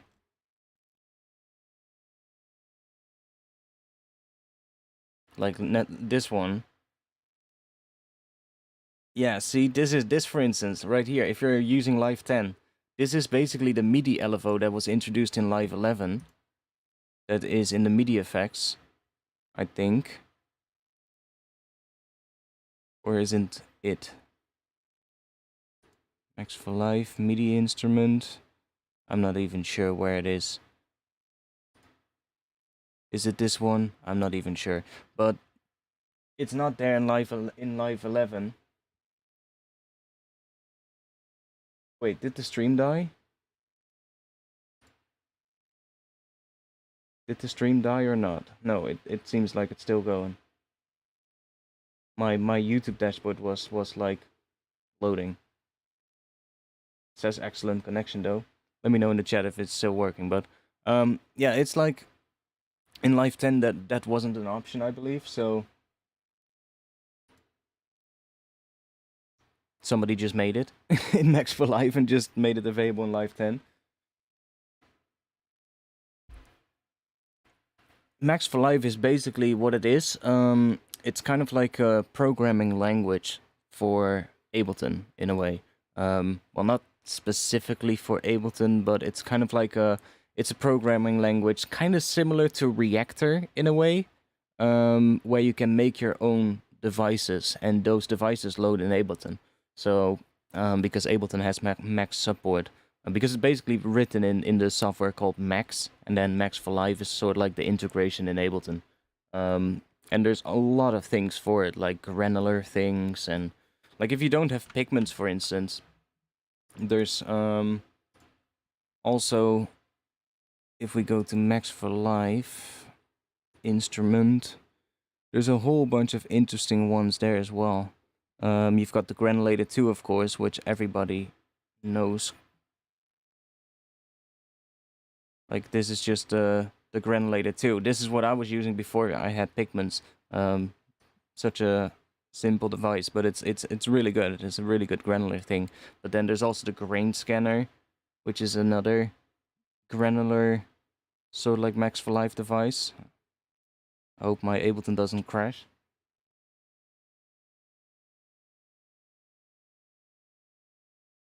Yeah, so there's like another Max for Live device, but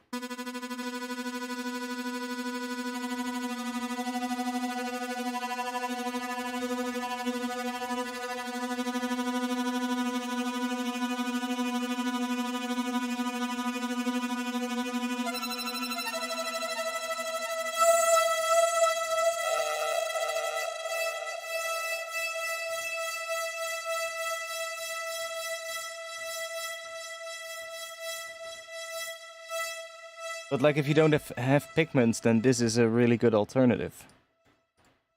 Got all these options as well, just like what you see in Pigments, right? It's just similar kind of options, and then you as well got like this control, so.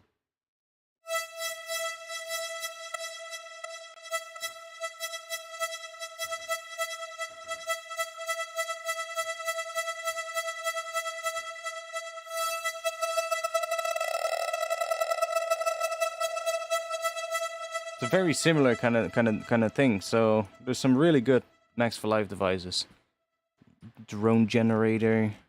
I downloaded a whole bunch. There's some pretty cool things there, like drum synths and all that kind of stuff. So if you have never checked it out, then definitely check that, because you don't need to know like knowledge about making your own devices, honestly. Like if you want to, I guess, but you don't need it. There's so many devices online already that people made and uploaded, and you can just download them all for free. So, or most of them for free. There's paid ones as well, but I don't really bother with those, honestly. Not sure what was recording, but whatever.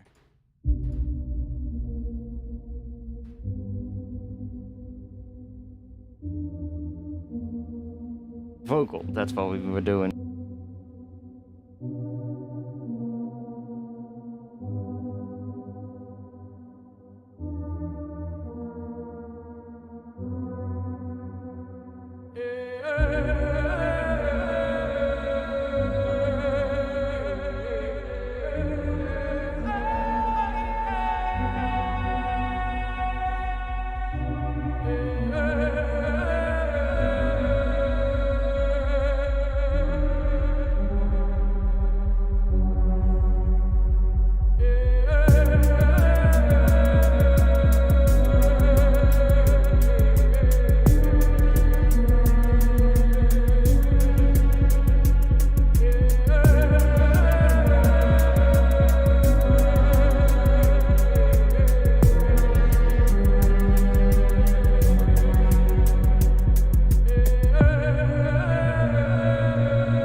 Right there, that last one. That position, it sounds so cool. Like...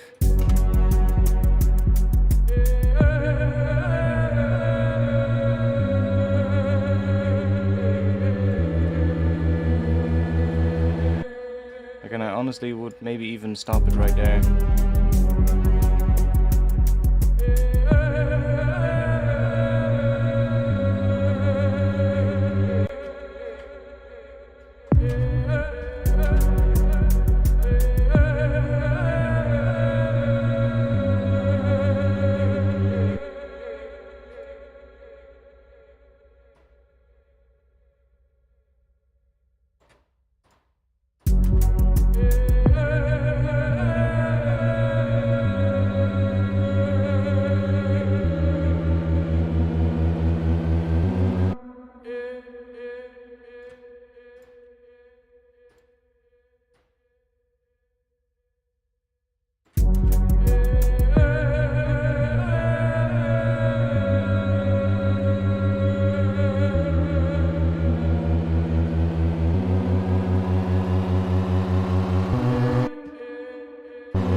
have that repeat maybe like that.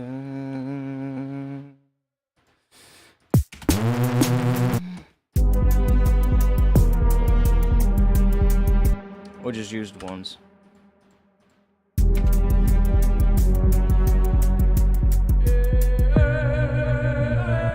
I like it faster, so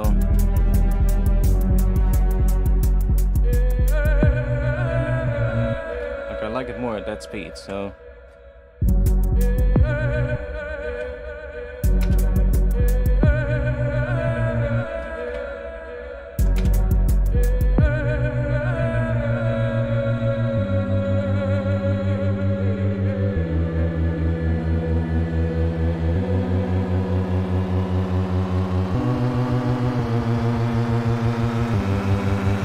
drums though.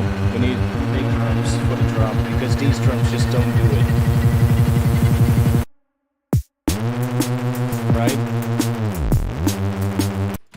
Those drums don't do it, so we need big drums. Let me do this real quick. So I'll just do automate this to be off right here.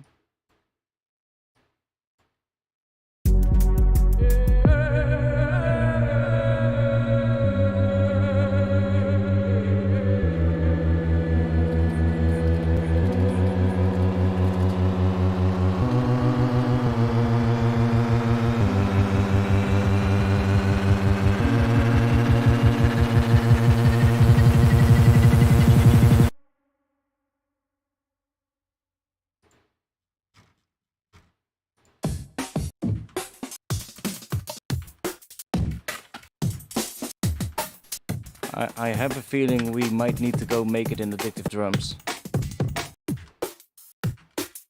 You guys want to do, how late is it? If I go take a piss, and then after that we do an addictive drum session, who's up for that?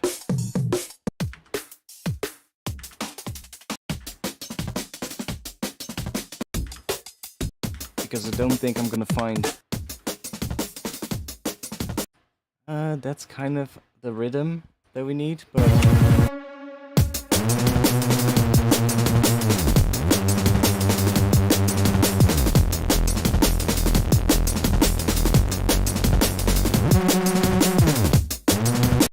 It's kind of the pattern that we need, but just not the right sound at all.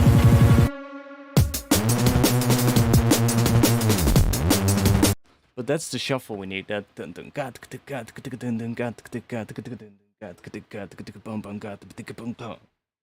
kind of pattern. So it might actually be better to just make it from scratch.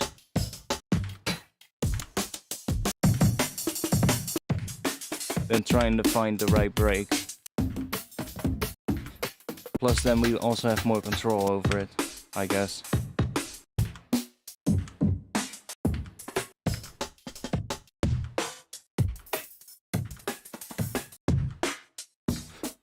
But you can already hear with like extra drums there, it already sounds a lot better, even though the Reese is very basic at the moment.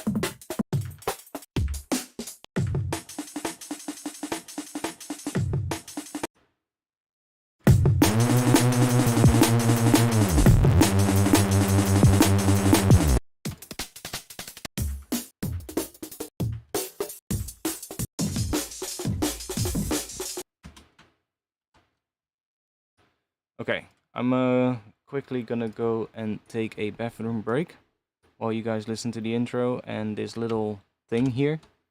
And then, or slice the MIDI, keep the shuffle and replace the kick and snare. That would be my attempt. Yeah, I sometimes do that. If I like, you know, sometimes I'll do it, but most of the time I really prefer the addictive drums method because it's just, you got so much more control. And I'll sometimes still layer a break in there, you know, to just to fatten it up a bit, but only when it needs it. But I really need to piss, so one moment, I'll be back in just a little bit.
I'm back.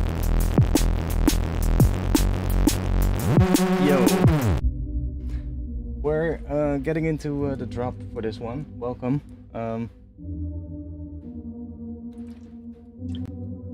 We kind of figured out the pitch for the bass line. Just have a really basic reeds at the moment. But I need some good drums, so we're gonna make drums right now.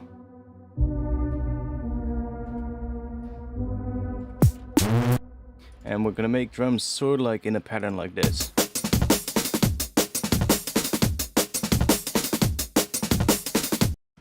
Because that will work really well with this bass line.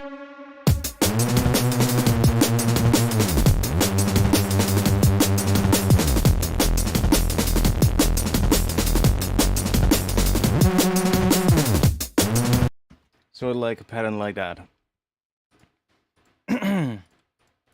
Anyways,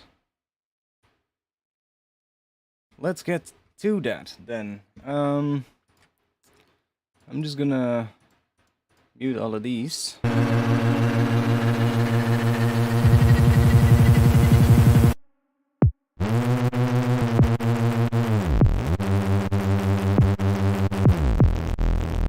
I'll mute the snare for now so that we have this. And then let's yeah, make some drums, I guess. So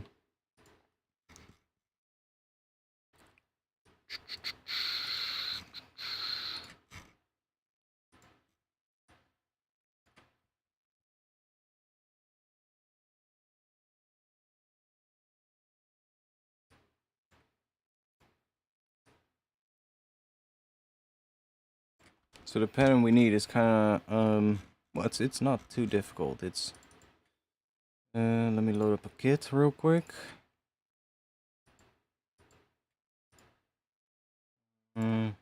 Something.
Like, it doesn't matter if the notes are really short because they have like a long release anyway, so you're always gonna hear them.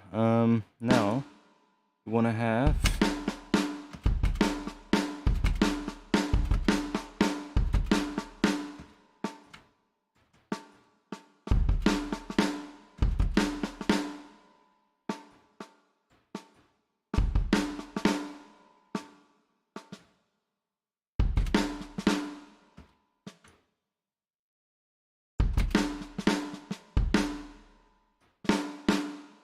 that's kind of the pattern for the snare.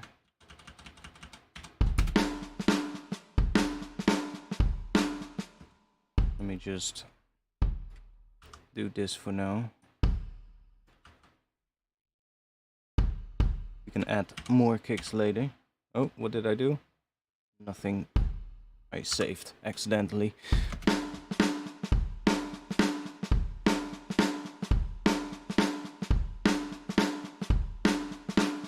The snare is not tuned yet, so, and I haven't selected the right sounds for the kit yet. I'm just building the pattern at the moment.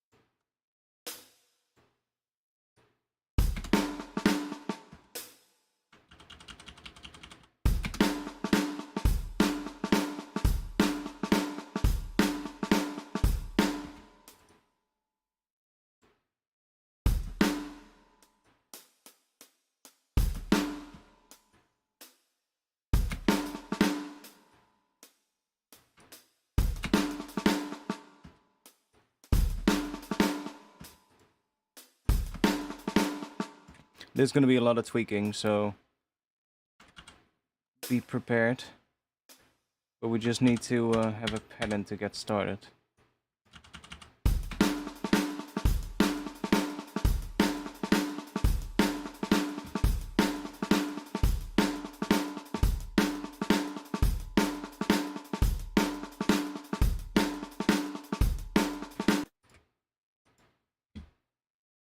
Okay, let's go.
Kick is going to be really hard to figure out what that pitch is, but you can sort of like see like that is okay, so like hitting A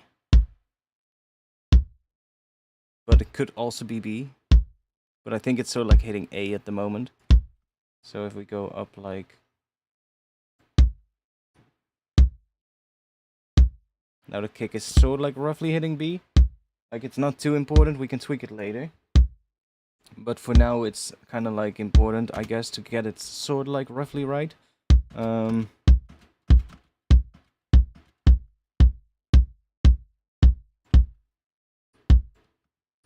We can add a pitch envelope as well here, but I would usually add like a secondary like synth kick to make it more powerful, because this is a little bit finicky. But you can sort of like make the transient a little bit higher, like this.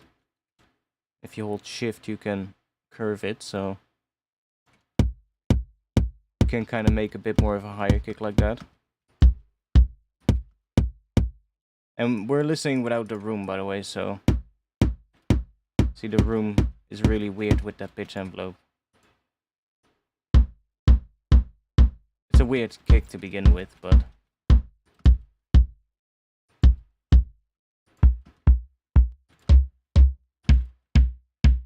That one could also work.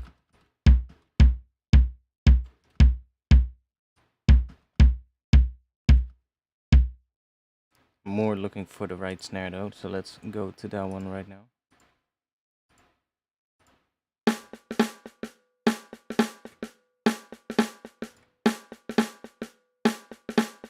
That's hitting A sharp roughly.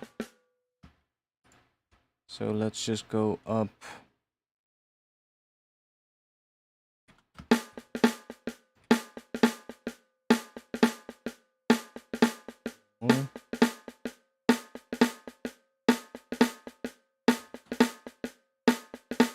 That would be B. So that would be the pitch, the root note of the track.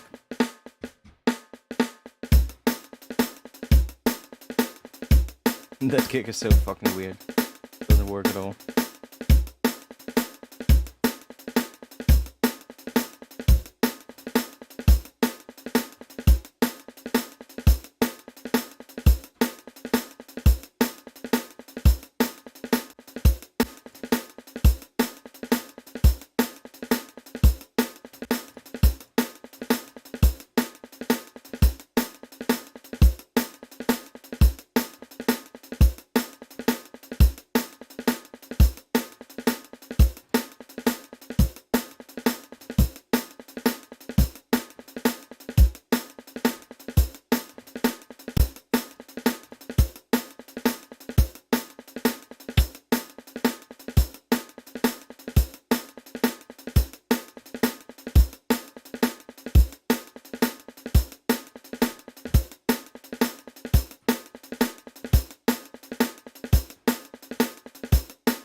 Oh yeah, we're hearing it with that as well, of course. My bad.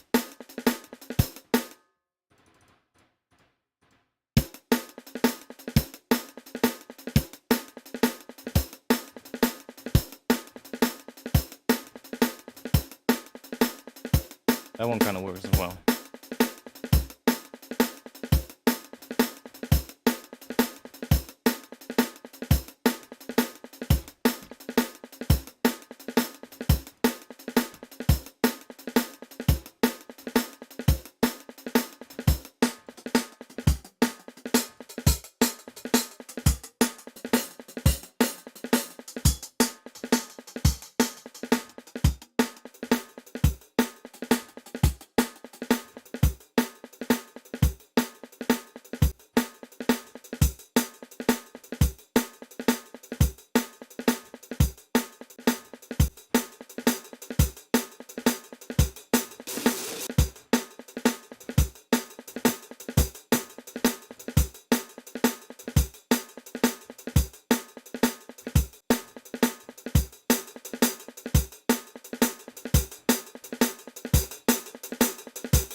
I want a snare that has more ring to it. Yeah, that has ring, but one moment, is it ring? It's just slightly drizzling outside. That's fine.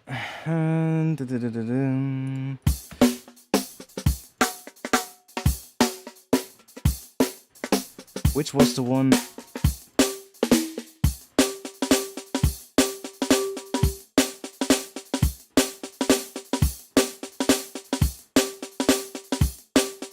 Little bit.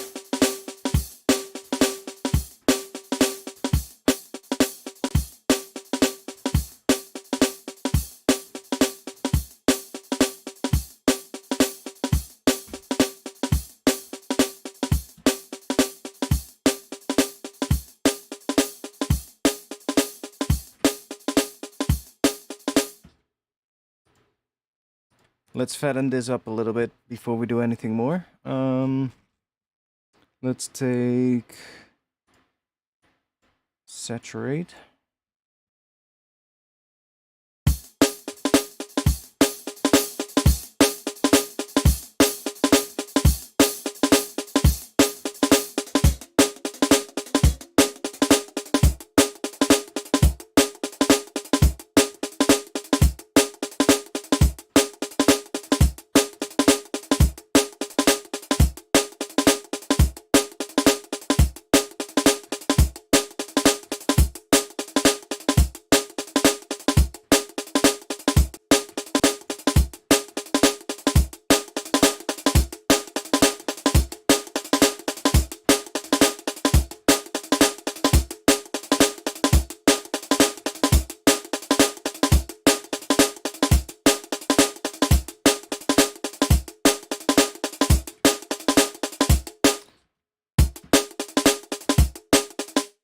Let's go to the kick and let's not send the kick to the room and not send the snare to the room, but the hi-hat, we're gonna have that in the room, so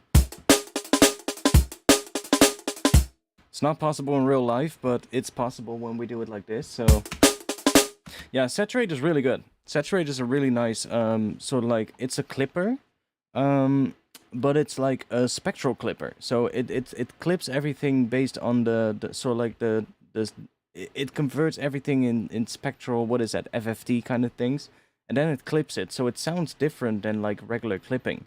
Glitch was saying it earlier as well, I believe, or was it Alchemy? I'm not sure, somebody earlier today, but it's like, it's really good for that. And you got like soft and hard clipping basically in between here.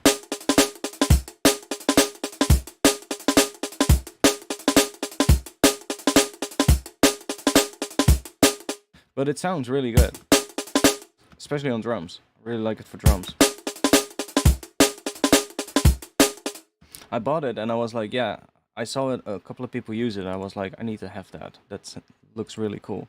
So now I have the hi-hat sent to here, just to this room. So I guess now we can compress the hell out of this one.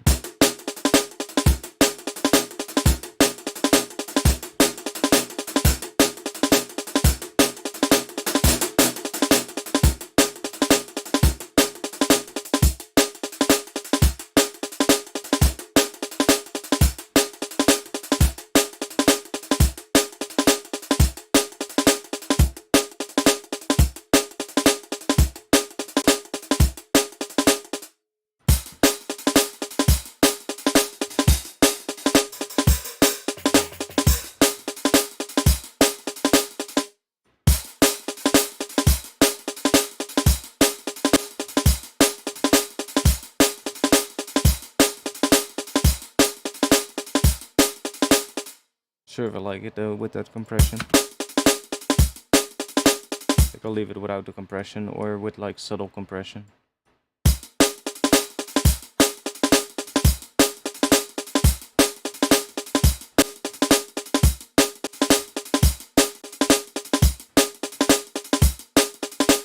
That's better. A bit of tape saturation on the heads there.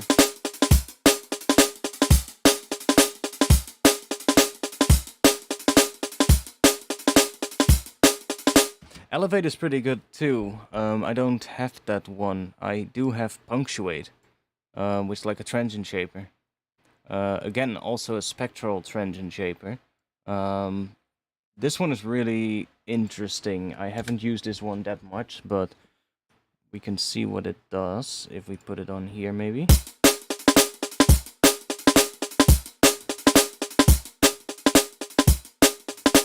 Like, it's really adding quite a bit already.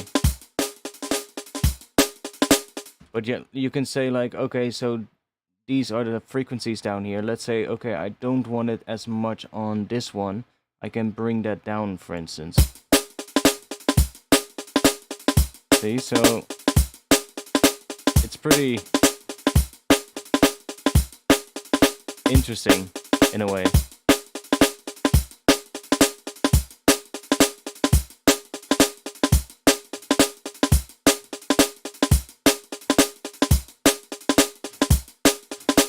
I haven't used this one that much, but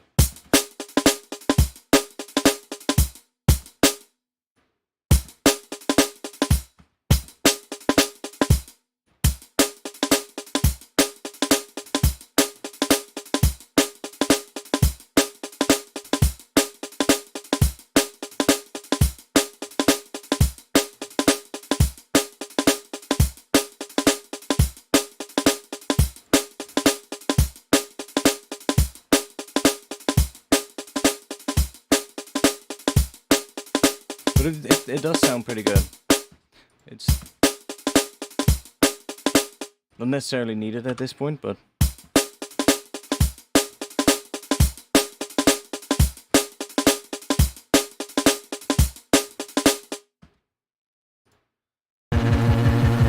now it's not gonna sound right. I know that already, but bear with me.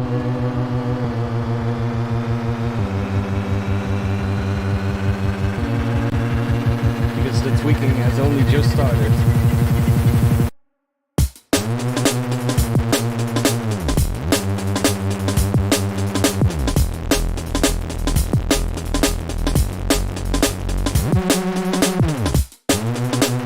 It's not right at all yet, but we're gonna get there eventually.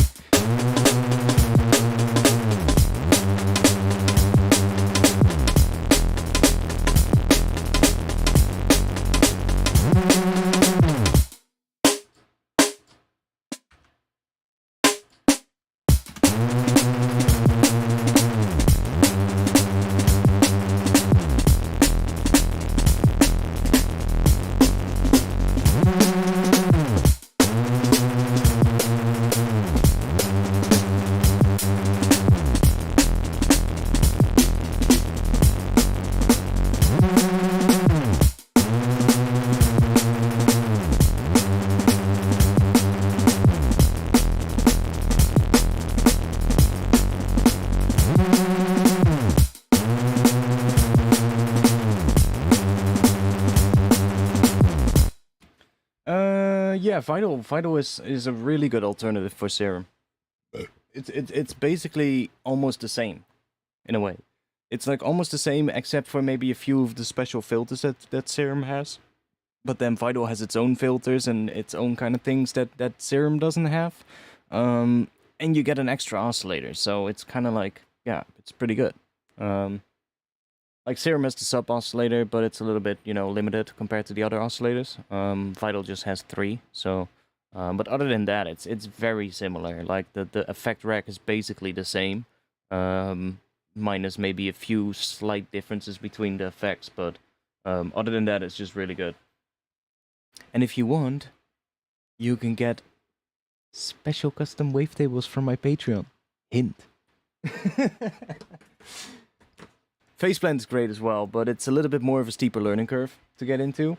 And for people that are starting out with synthesis and making their own sounds, Faceplant isn't the best, honestly.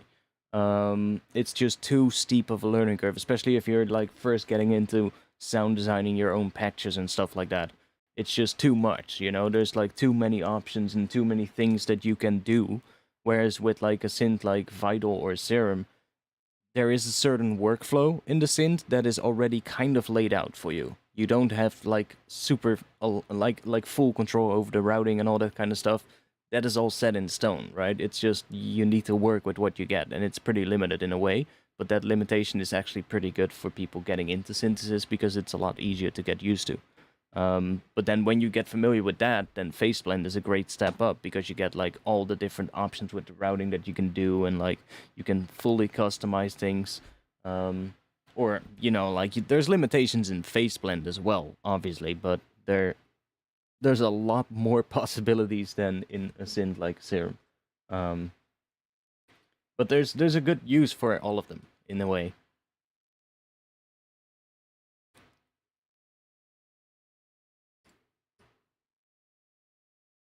Yeah, like phase blend's great. I'm getting a lot more into phase blend at the moment because it's just something that allows me to, you know, do things that I would when I'm using Serum I would be like, I wished I could now control this a little bit more easily or that, and a lot of times in phase blend I would be able to do that. So I'm trying to like get better at phase blend, so that I can, you know, make more patches in there. Because like it works different, right? And you're gonna have a different approach to making a lot of your patches because you're using a different synth. But then down the line, if I wanna, you know, control something, I in phase blend I have a lot more possibilities to control where the sound is going and what it's doing as opposed to Serum. So yeah. I mean, limitation with phase blend, I wouldn't really know anything right off the top of my of the top of my head, but um, there's probably there's probably ones that I can think of if I really think about it.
yeah, it's time we need to start layering these and shit. So, let me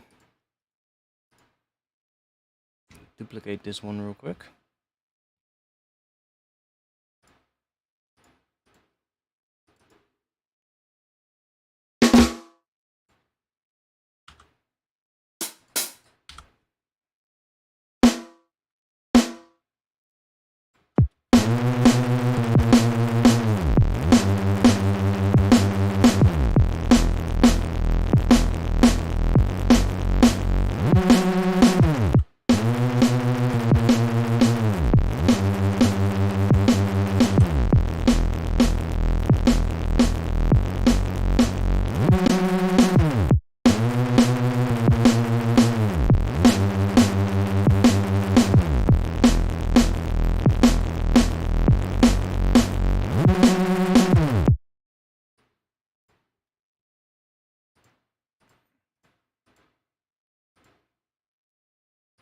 So what pitch is this playing? A D. Let's make that B as well.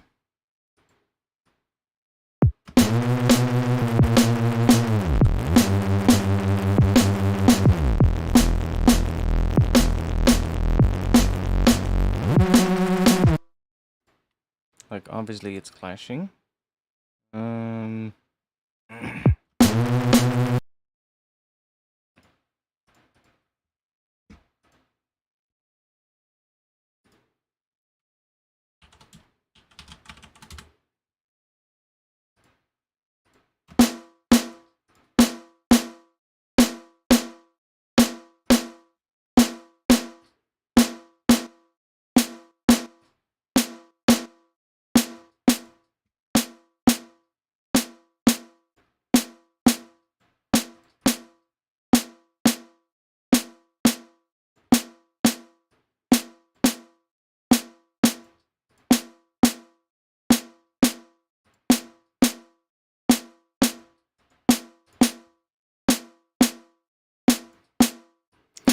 Send some MIDI into the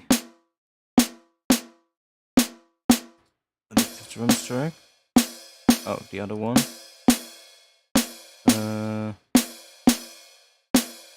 Wait, is that the right one? Yeah. And then into here.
Oh.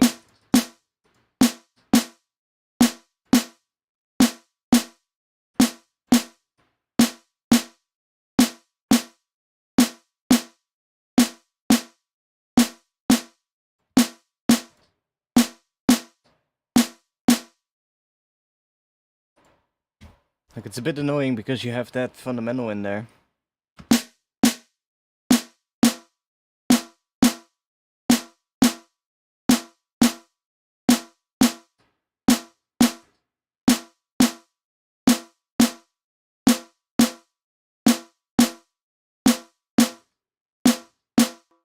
Which we can try taking out a little.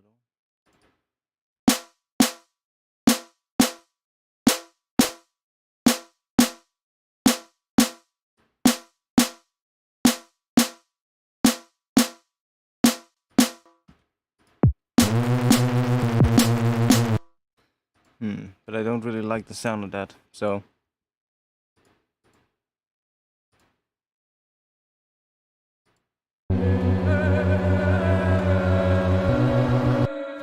See, this is gonna be such a long process, getting these drums right. But when the drums are right, then the bass is gonna be so much easier to do.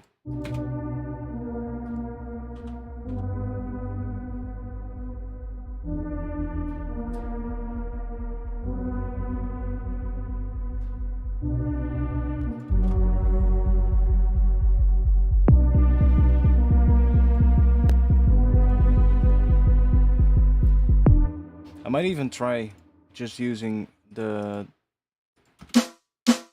snare from this without like the this one, or just with a really short one that only replaces the transient and not the fundamental, and just use the fundamental from this snare, because there is plenty of that in here. Like if we look on this one, which now is not showing us, oh, see, there is plenty of the fundamental here before we get into the noise of the snare tail. Like all of this right here is the fundamental, right? So if we just take that off, like just that start, then we could maybe replace that with a synth one and then just make this one really short.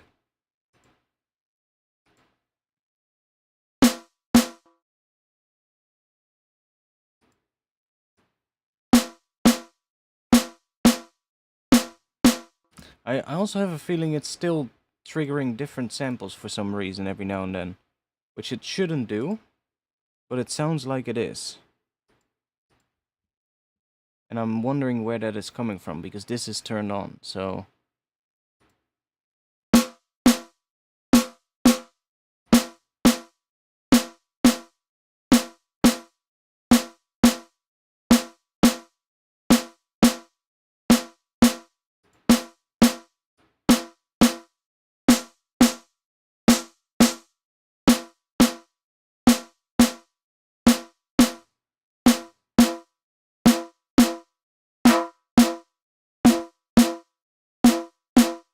See, there's plenty of fundamental here, so...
I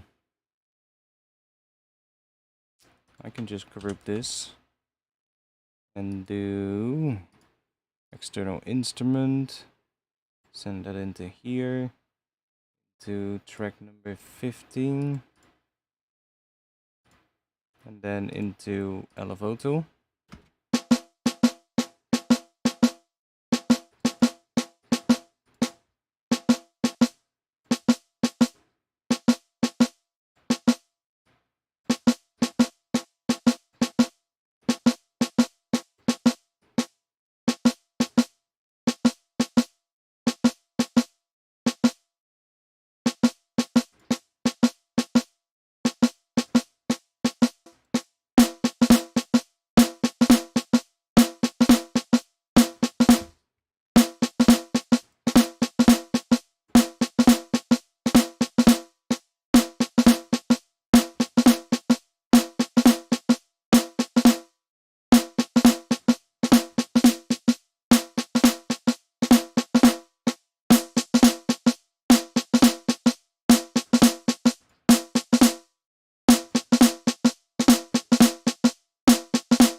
It's a bit long on the fundamental, but in the tail, I mean, but that's easily fixed.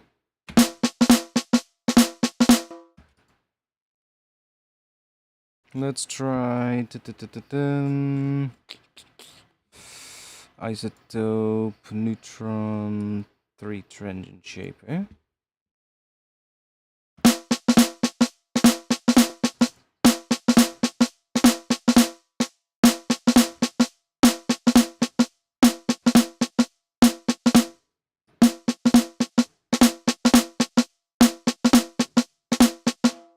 Oh, it's this one. I mean, that's fine too, but I wanted to do this one.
See how time consuming and hard tweaking drums is?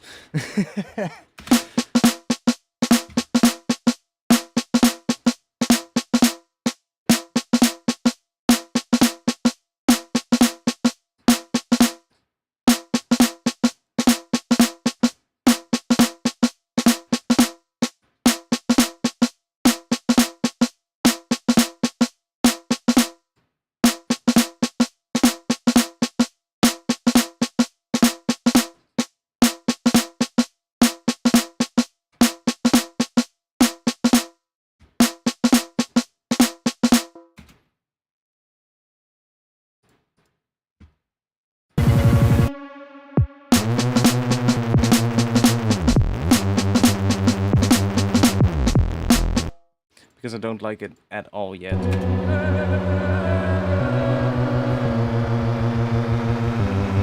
That's the thing as well, sometimes it turns out good and sometimes it doesn't and you just have to start over again.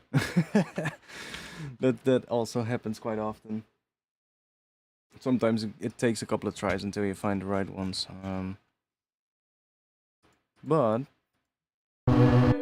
we are getting somewhere with the tune though. I am much further than I was at the start of today. Ethics locked in, locked on. Welcome, welcome, welcome. It's almost 1 AM for me, but I don't care.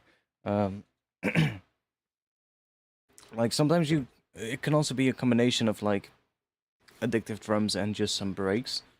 That sometimes also works.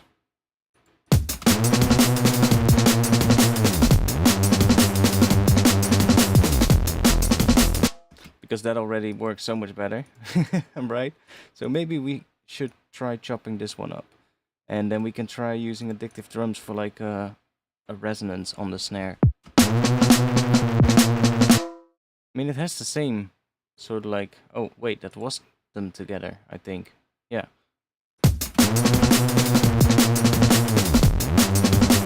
Yeah, maybe I just need to add this one to it. Just chop this one up and add that one to the addictive drums one, so that you get it sort of like a beefier sound and makes it bigger.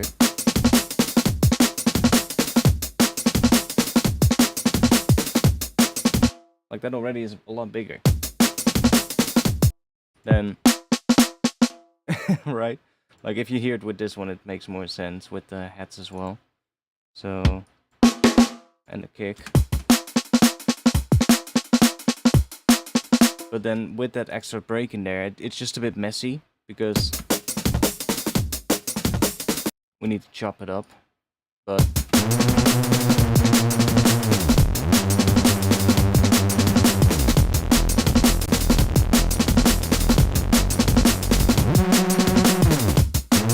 and then we need some like edits in the drums as well. Some edits that sort of like interact with the bass. Like I'm hearing one right here. So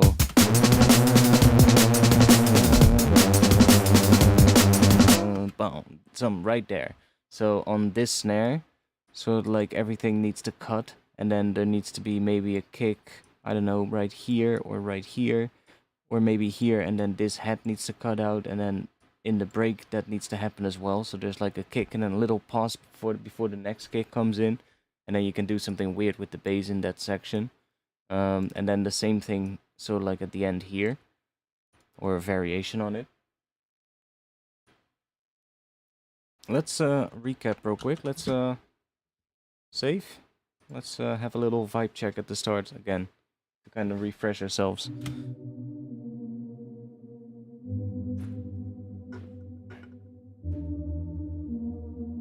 Oh, and it's in mono at the moment, so let me put it back in stereo.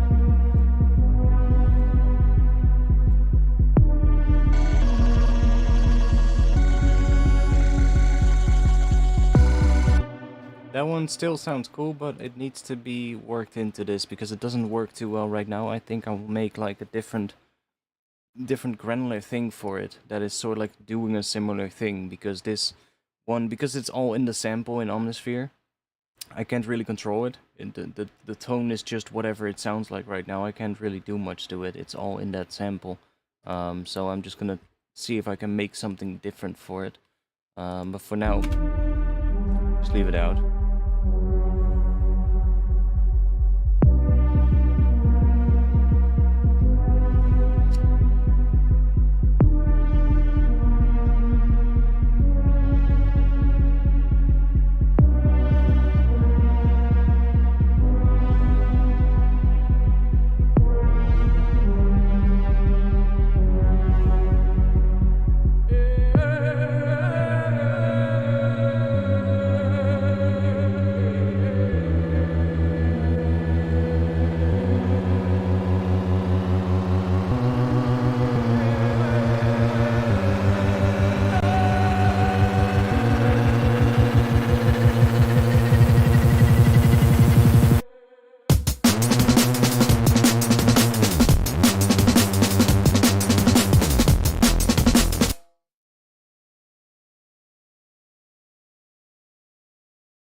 come on.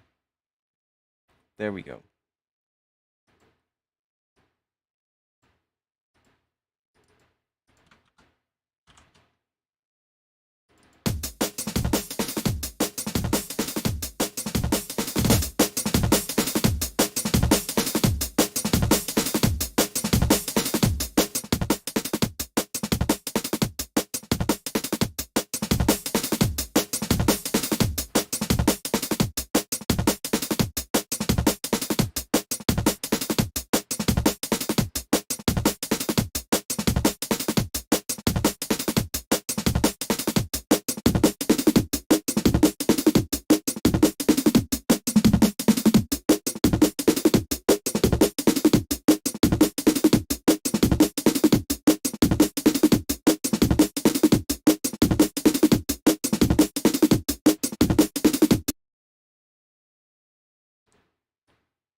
Oh wait, that's the page envelope. Let's see.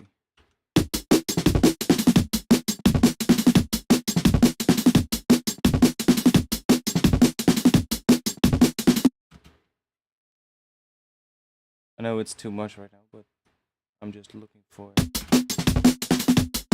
Like, that is the pitch that the snare is sort of like hitting in. The snare of this break is really messy, so that might be too low for the break.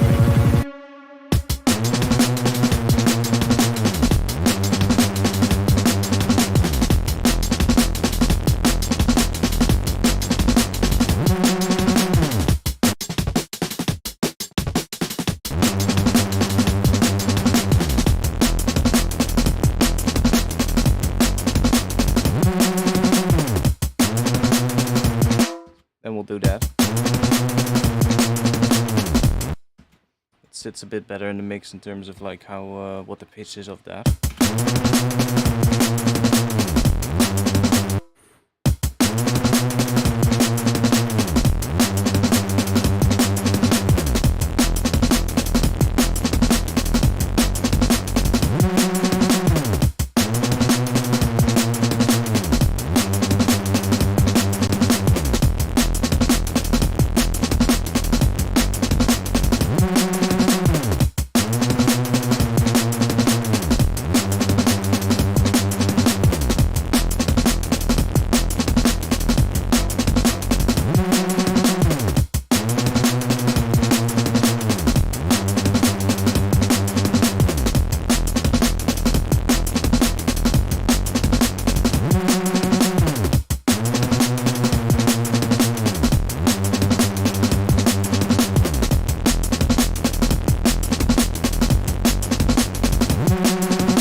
Can I?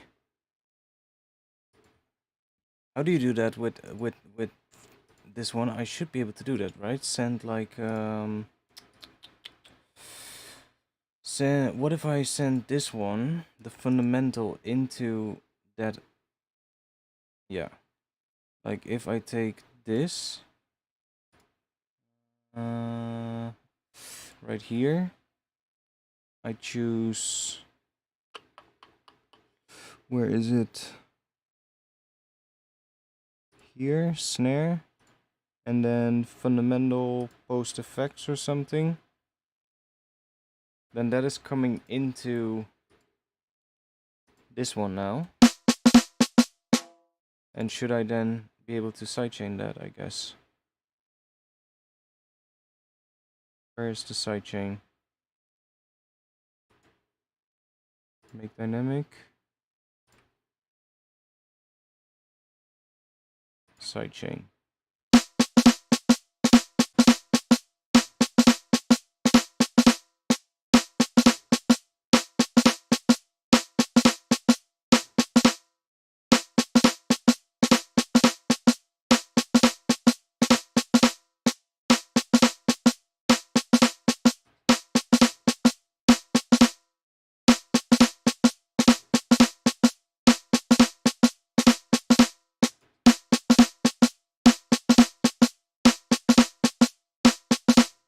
Let's clean it up a little.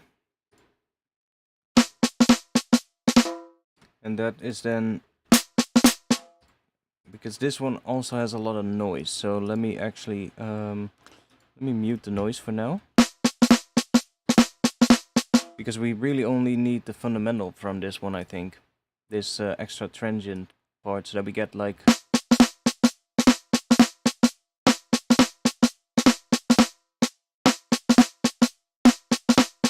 oh, that's why this one has random phase. That's why it sounds different every now and then. Fucking hell. 2 hours after I started hearing it, I finally found it. Like, if we'd have... There we go.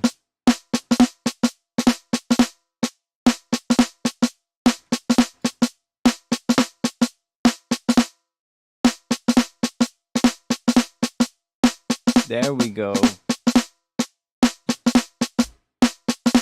Now we got a steady fundamental.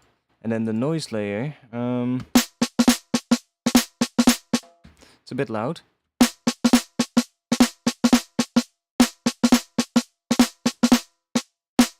Immediately sounds so much better. Now we have that basically fixed. I don't know why I didn't do that. Like, if you make drums, you need to fucking do that, because otherwise it just it won't work. There we go. It's starting to get there. So this shuffle part here is a little weird. This one.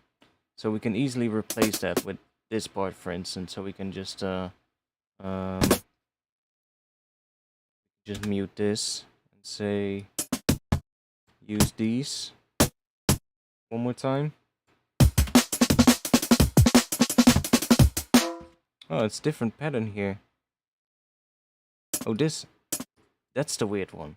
Ah, that's the weird one. That one is fine. That is a snare. We need to take this and then put it right here.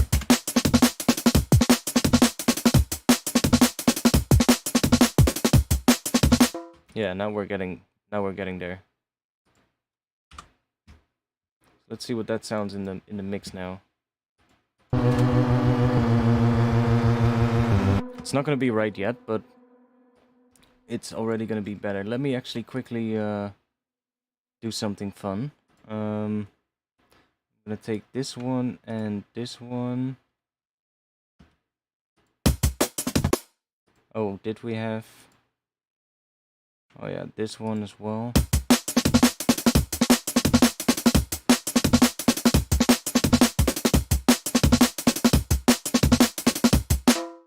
And then this one too? No, that one is turned up. The kick drum is still a bit too little. Oh wait, this one we need to have this one.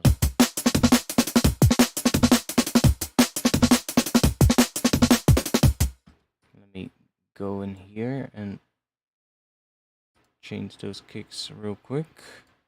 So let's just do...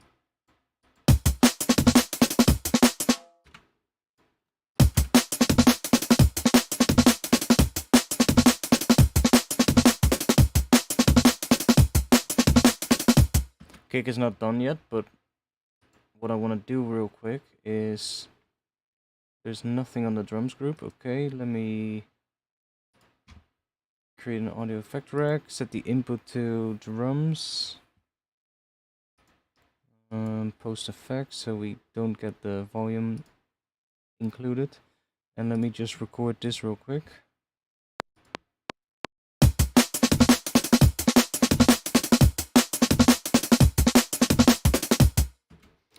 Okay.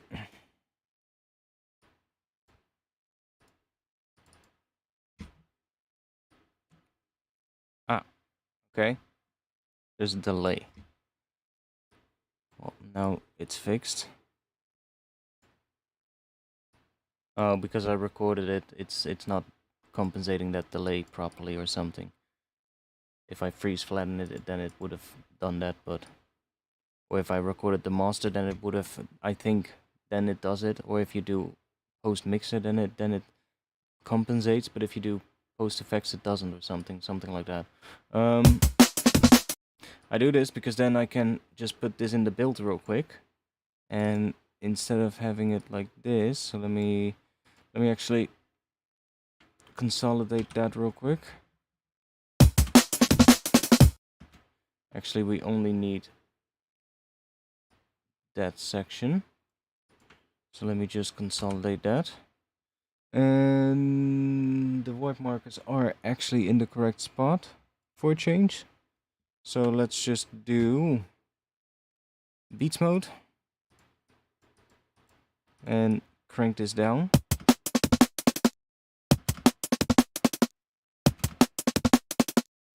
Set this to loop.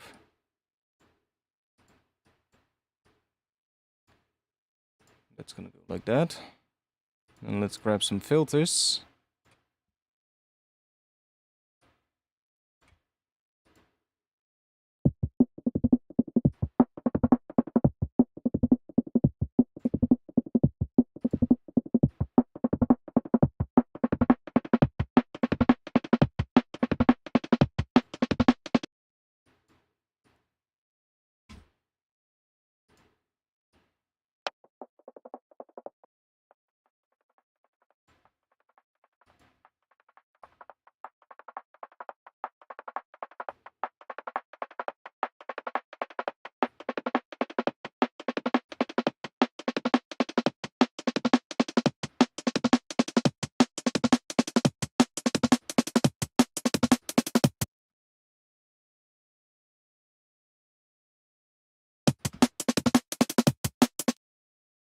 And we'll have to figure out how we'll do the end there, but for now we'll have like some extra drums going in there.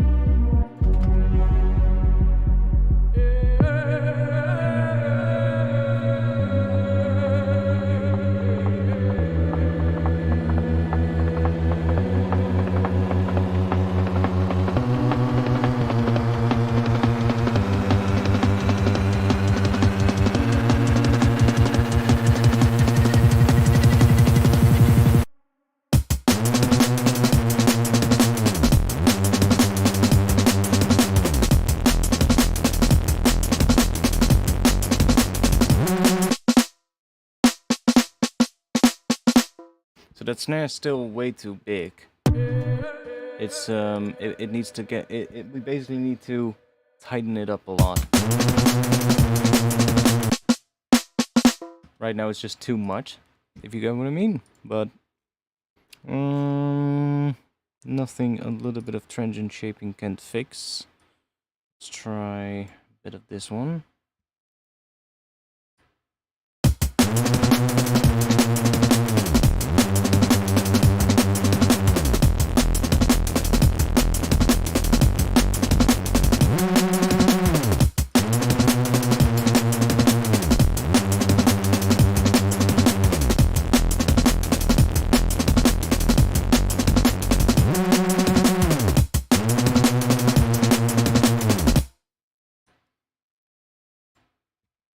try something real quick.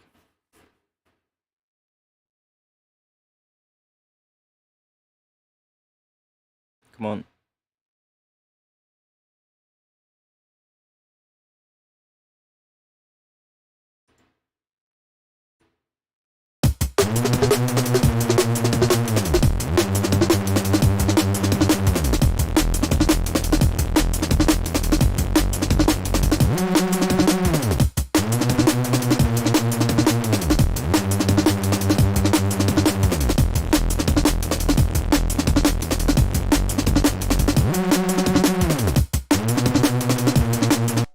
Like D also works. That's the major minor third. Yeah, minor third.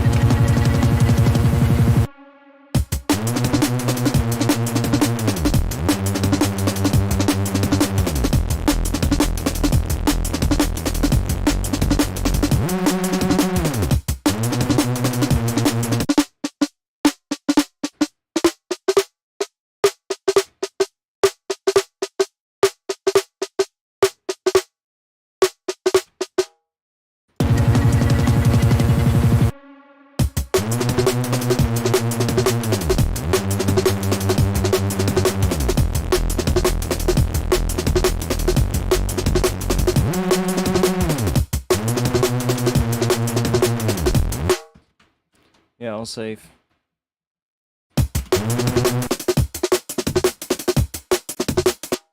Yeah, it needs some extra stuff as well, but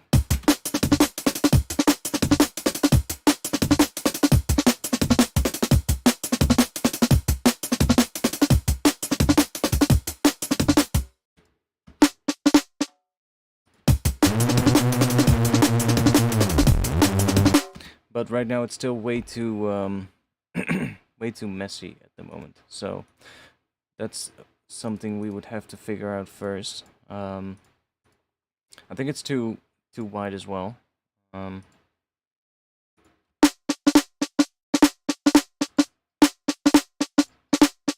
Like, I'm not sure. Like there's a little bit too much in the sides as well. Which we can fix like that.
Just as a quick fix for now. See, now that way it gets a bit tighter. I would have to do this individually on the layers, not on the group itself, because this kind of like more like a quick fix. And then I would probably like, yeah, maybe like some reverb on the group here, for instance. So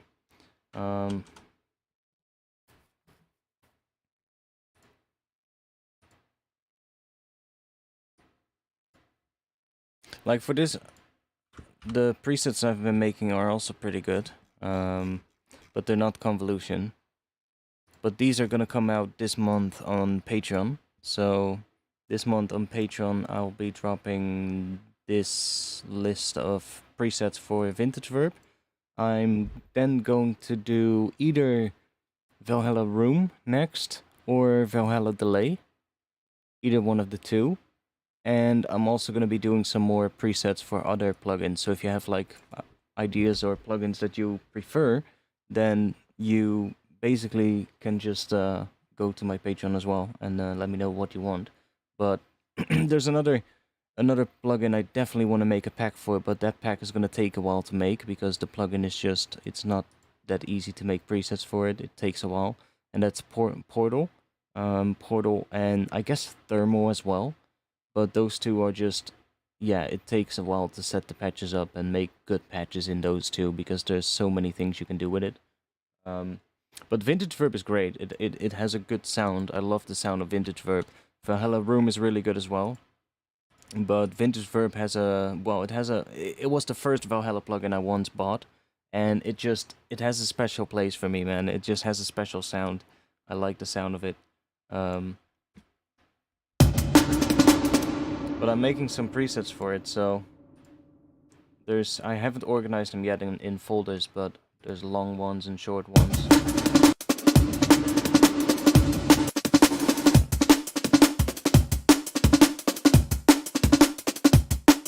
That one's pretty good for drums, honestly. It's a really interesting one, this one. There's no... Like, there's a... I'm not sure why it says attackless. Oh yeah, because this is all the way up.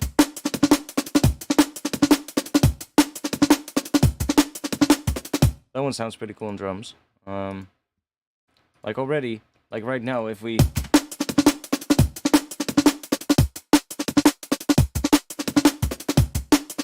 See what it already does to the snare? Like, it's like...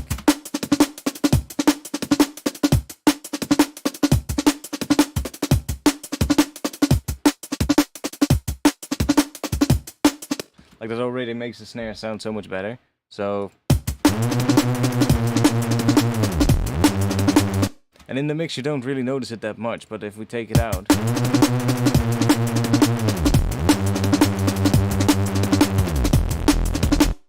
And it's still, I would tweak it, like I would definitely say like take some low end of that fundamental out of the reverb, because it's a bit much if you have that. And it makes the snare feel less tight again as well, so... but these are going to be on Patreon soon. Like, I'm currently finishing this up. This claustrophobic one is also pretty cool.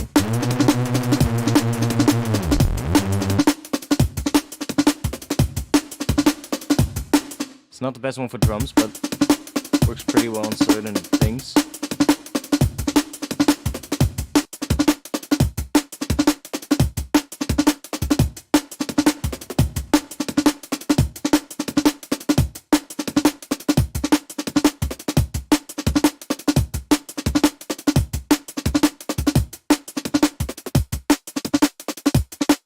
Yeah,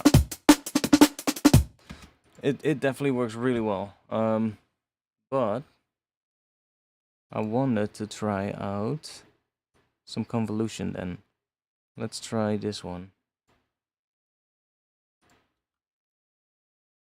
So I actually downloaded a whole bunch of convolution or impulse responses.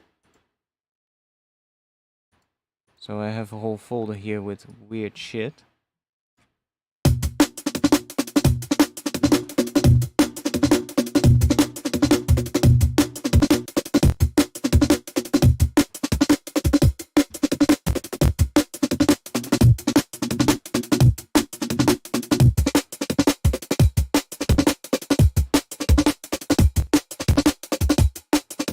Now you can do really weird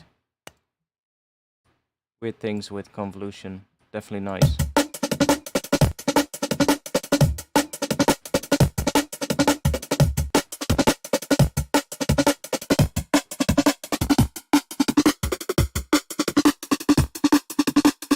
Yeah, I just searched convolution, or no, I just searched reverb impulse response. And I think I put Reddit after it in the Google search, and I just got like a bunch of different Reddit search results, and one of them was like a list of like web pages with like different impulse responses you could download, and I just grabbed a bunch.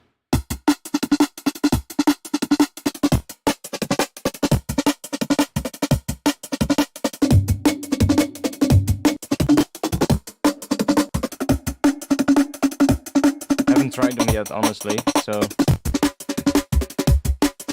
ooh. Oh, that one can be good for snare drums.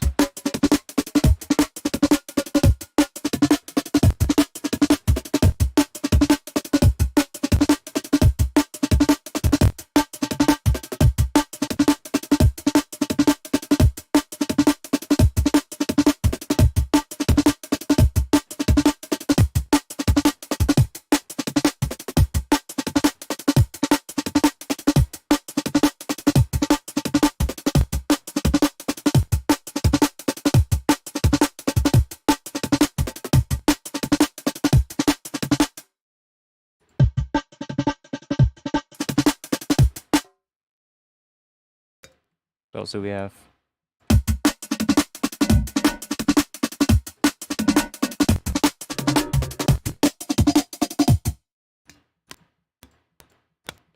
I also have this folder right here, which...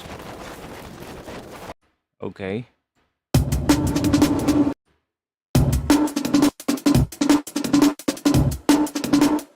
That's gonna get weird.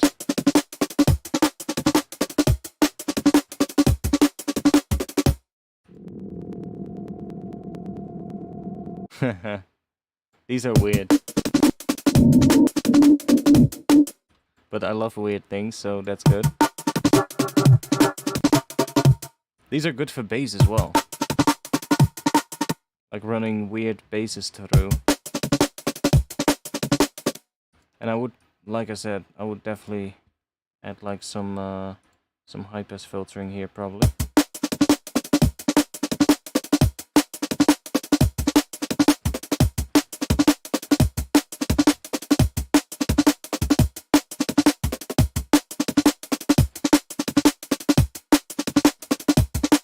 Pretty subtle, but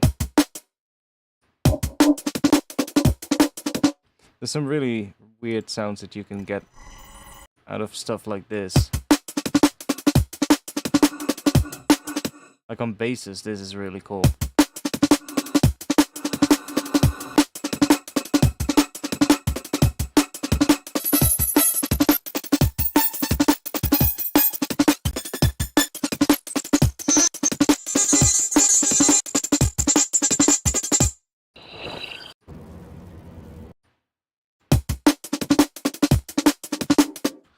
Okay. Okay. Whatever. I didn't name the file, boys. I mean...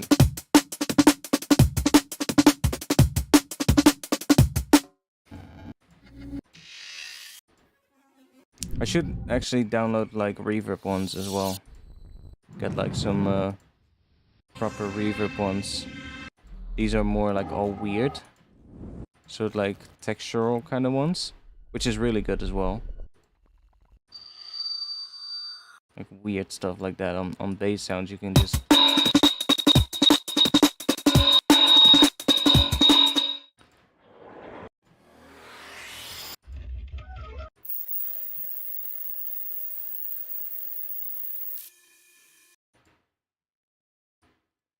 Sure if I have other ones.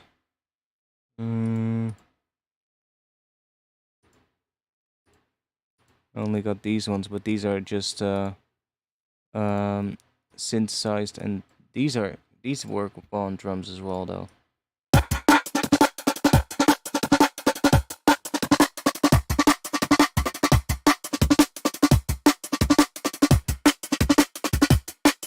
These are on my Patreon.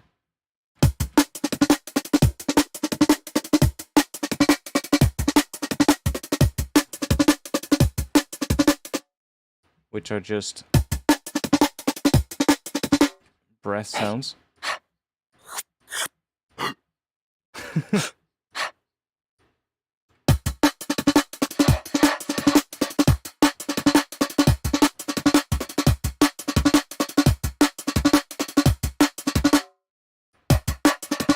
Yeah, you can use anything basically. If we search for, let's search for metal.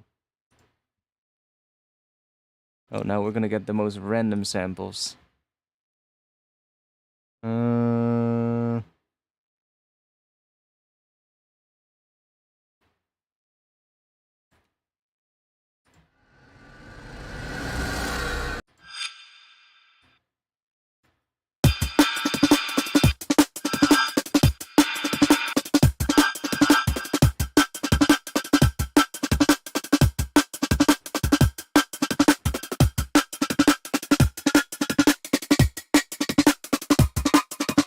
It's good for making resonance for snare drums.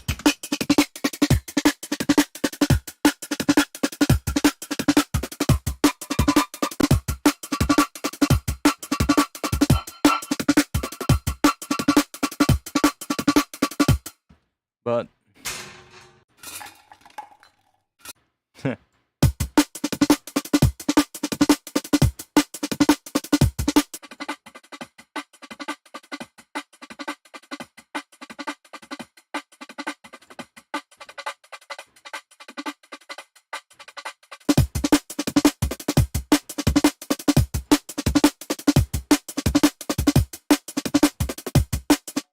I mean, it does sound kind of cool.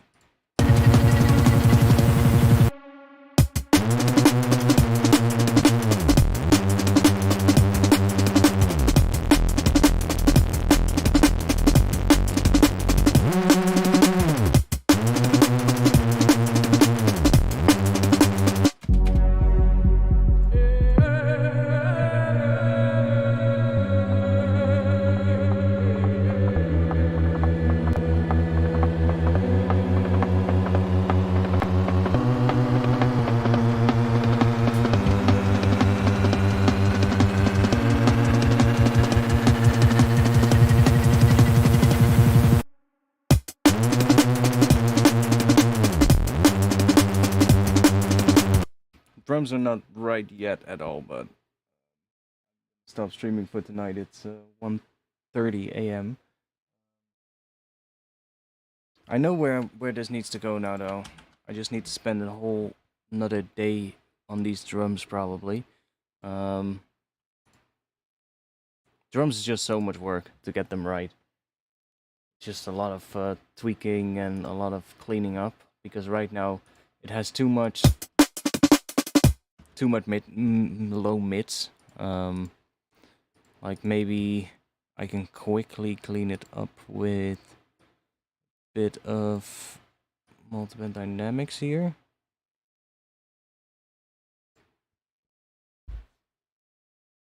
Yeah, it needs a bit less. I can do it with EQ as well, like multiband EQ or multiband EQ, dynamic EQ. But let me check real quick if I use this as a gate. So let me.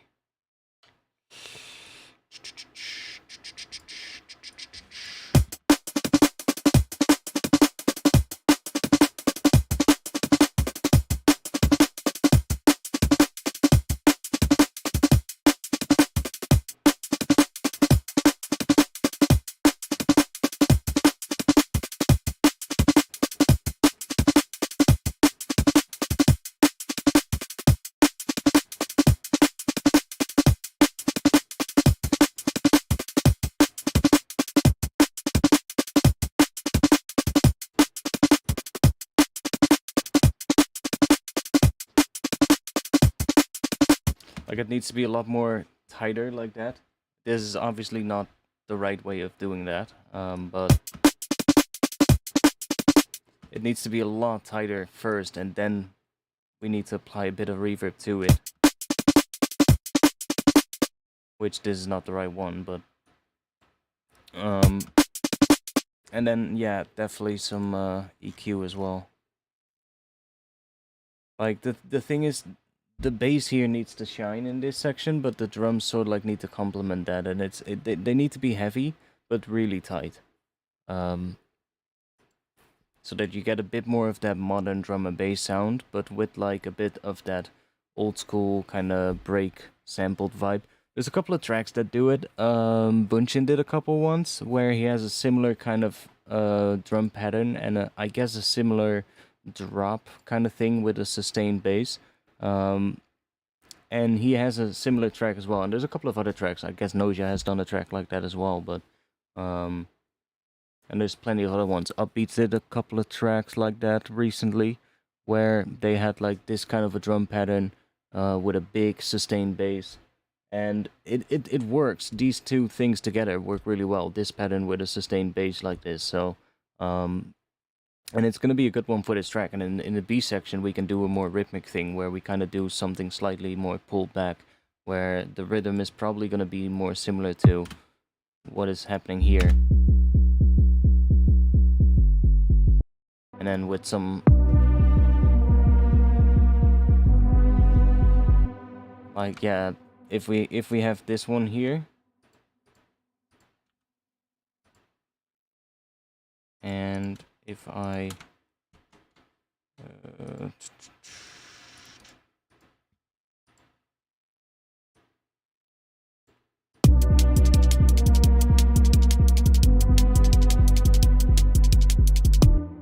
and then that section is gonna have more of like a pattern that's more like a regular drum and bass pattern. So it's gonna be more like this.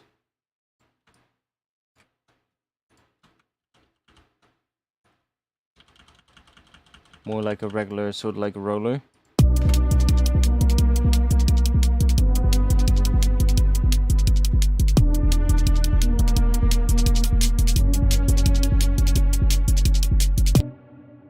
Let me bring that one down.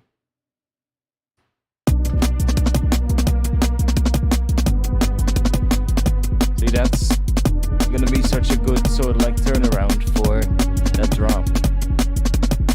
And then obviously with a slightly bigger bass than here, like there needs to be some more noise on the bass on top in that B section, but because it needs to be so, because this is big, right?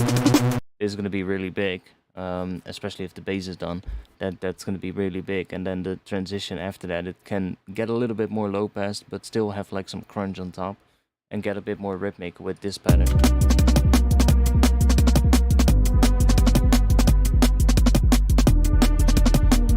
And that's gonna be really good.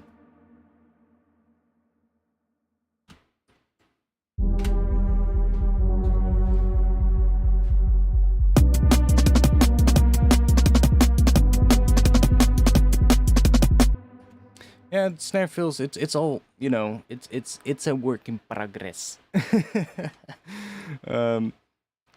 It's gonna be, like I said, there need to be a few gaps in the drums as well, like edits where those sort of like ghost snares cut out, and there's maybe a single kick, and then a gap in the hi-hats as well, and there's maybe a little fill happening in the bass. You know, that's a lot of stuff like that. So gonna be a lot of edits.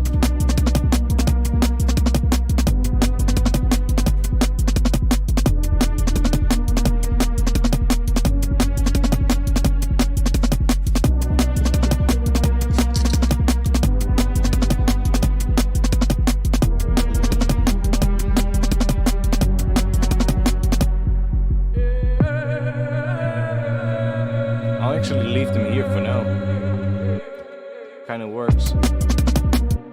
Maybe I'll it's getting a bit too distorted because it's also running through the distortion here and shit, the whatever is happening else here. But I'll fix that later.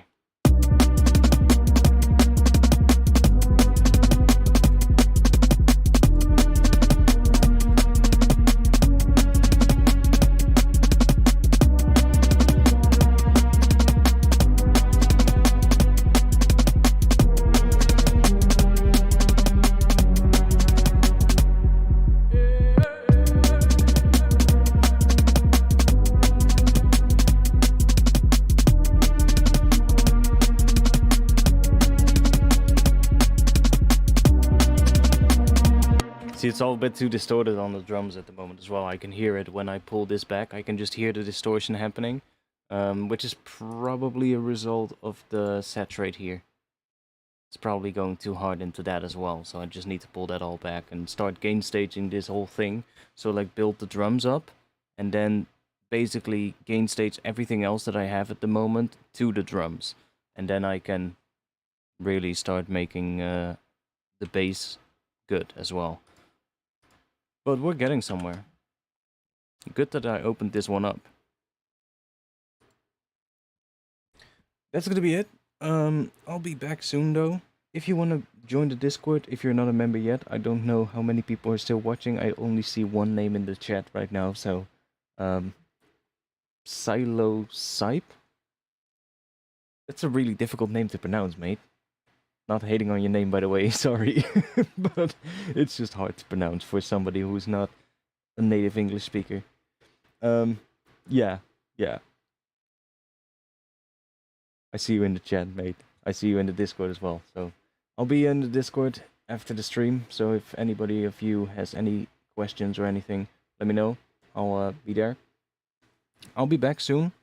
I'm gonna be having holidays soon as well, vacation. So I'm gonna be streaming more, and I'll probably be streaming a few times during the day as well. I'm gonna be having 3 weeks off of work, and I'm basically gonna devote 3 weeks to making music. Making music and walking the dog for 3 weeks, basically. That's gonna be the only activities that I'm gonna do. So I'm gonna be streaming a bunch of it, and then as well doing stuff off stream. Because for some reason, when I'm not streaming, I do tend to make better stuff. It's just how it goes. But I'm definitely gonna be doing a couple of streams there. We might do some fun stuff. So I'll see if I can come up with some cool ideas that we can do during the stream, like some interesting things, maybe a different genre for a change, like something fun. Might have a couple of ideas.